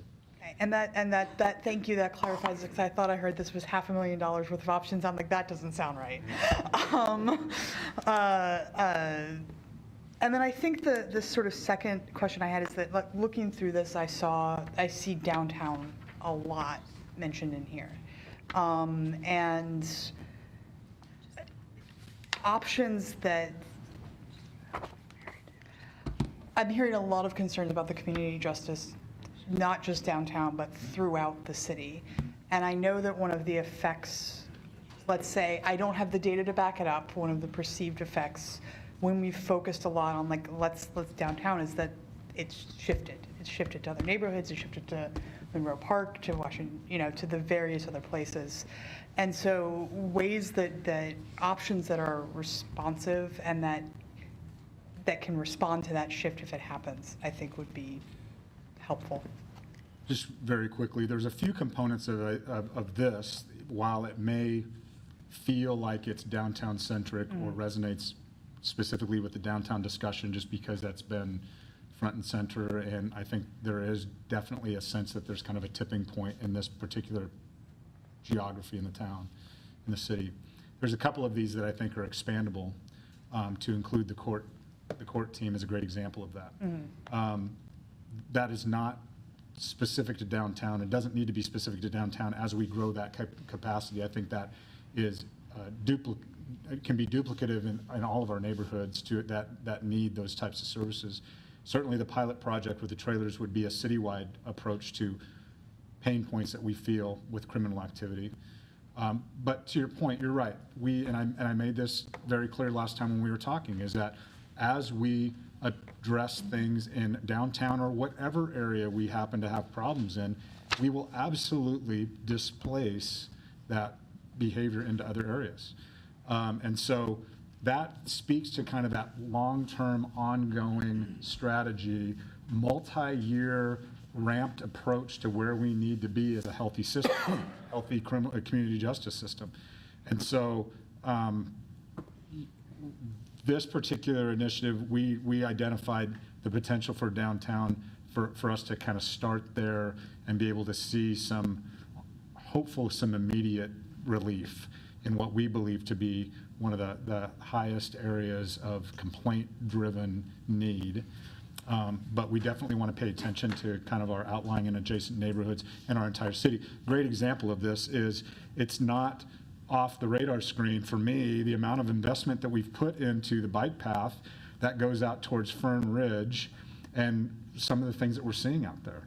And that we have not been able to address adequately. I mean, there's a lot of areas of the city that we need to pay attention to, but with limited resources, we have to prioritize that. And my understanding is that downtown is one of those high priorities. Thank you very much. Oh, you're welcome. Thank you. Mm-hmm. It's one of my favorite topics. It's really important to me. I've had 5 businesses in the last week and a half tell me that they are very seriously contemplating leaving. I felt it was a tipping point for a while, and I know we got a lot of stuff starting in the next couple weeks, but the feeling down there is not good. So I have a list of things that I think are more important than some of the others, but from your answer to Eliza, it sounds more like you're not sure right now which ones you'd want to do first. So are you, I mean, if we gave you a chunk of money and then you could decide which things to put it in, is that preferable than saying, I want these 3 items? Mm-hmm. That's better? Yeah, I think it is, and I think partly to echo the chief's comments, it's with any of these, I think what I would and what I think we would want to do is rely on their professional ability on how to deter, prevent, work through sort of all public safety issues in a way that, you know, that's what they're trained to do. And so that's what I think we would think about is if there's an increased investment that this group would want to recommend to the council in the downtown and in the areas at a certain dollar level, these are the kinds of things so that would include, and then it would be the chief and his team to figure out what are the specific employments that would go with that, or deployments.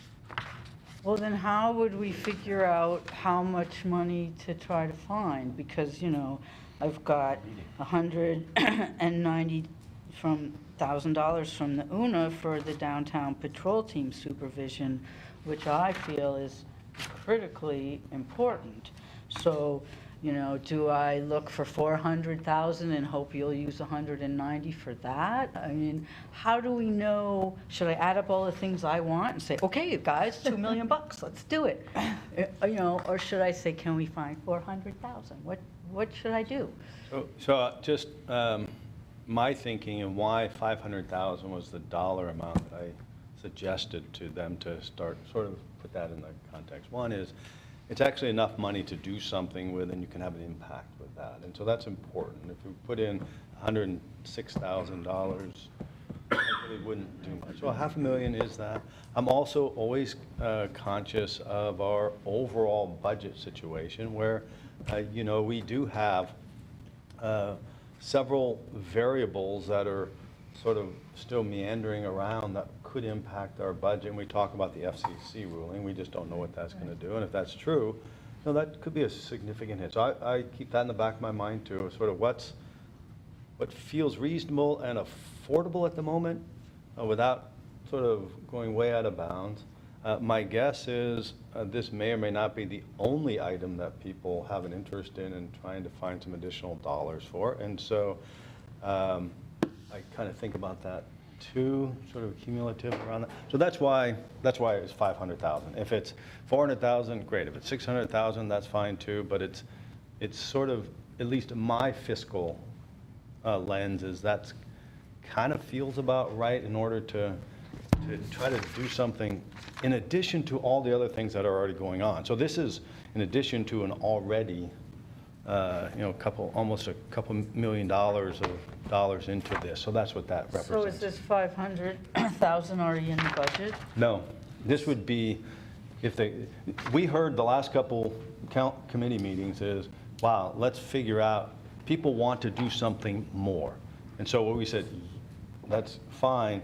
This is our attempt at saying, here are what we think are things, the kinds of things that could be done more in sort of this scale of dollars. So we're responding back to the Budget Committee's last couple of meetings. Well, this is something that I'm very interested in bringing a motion for.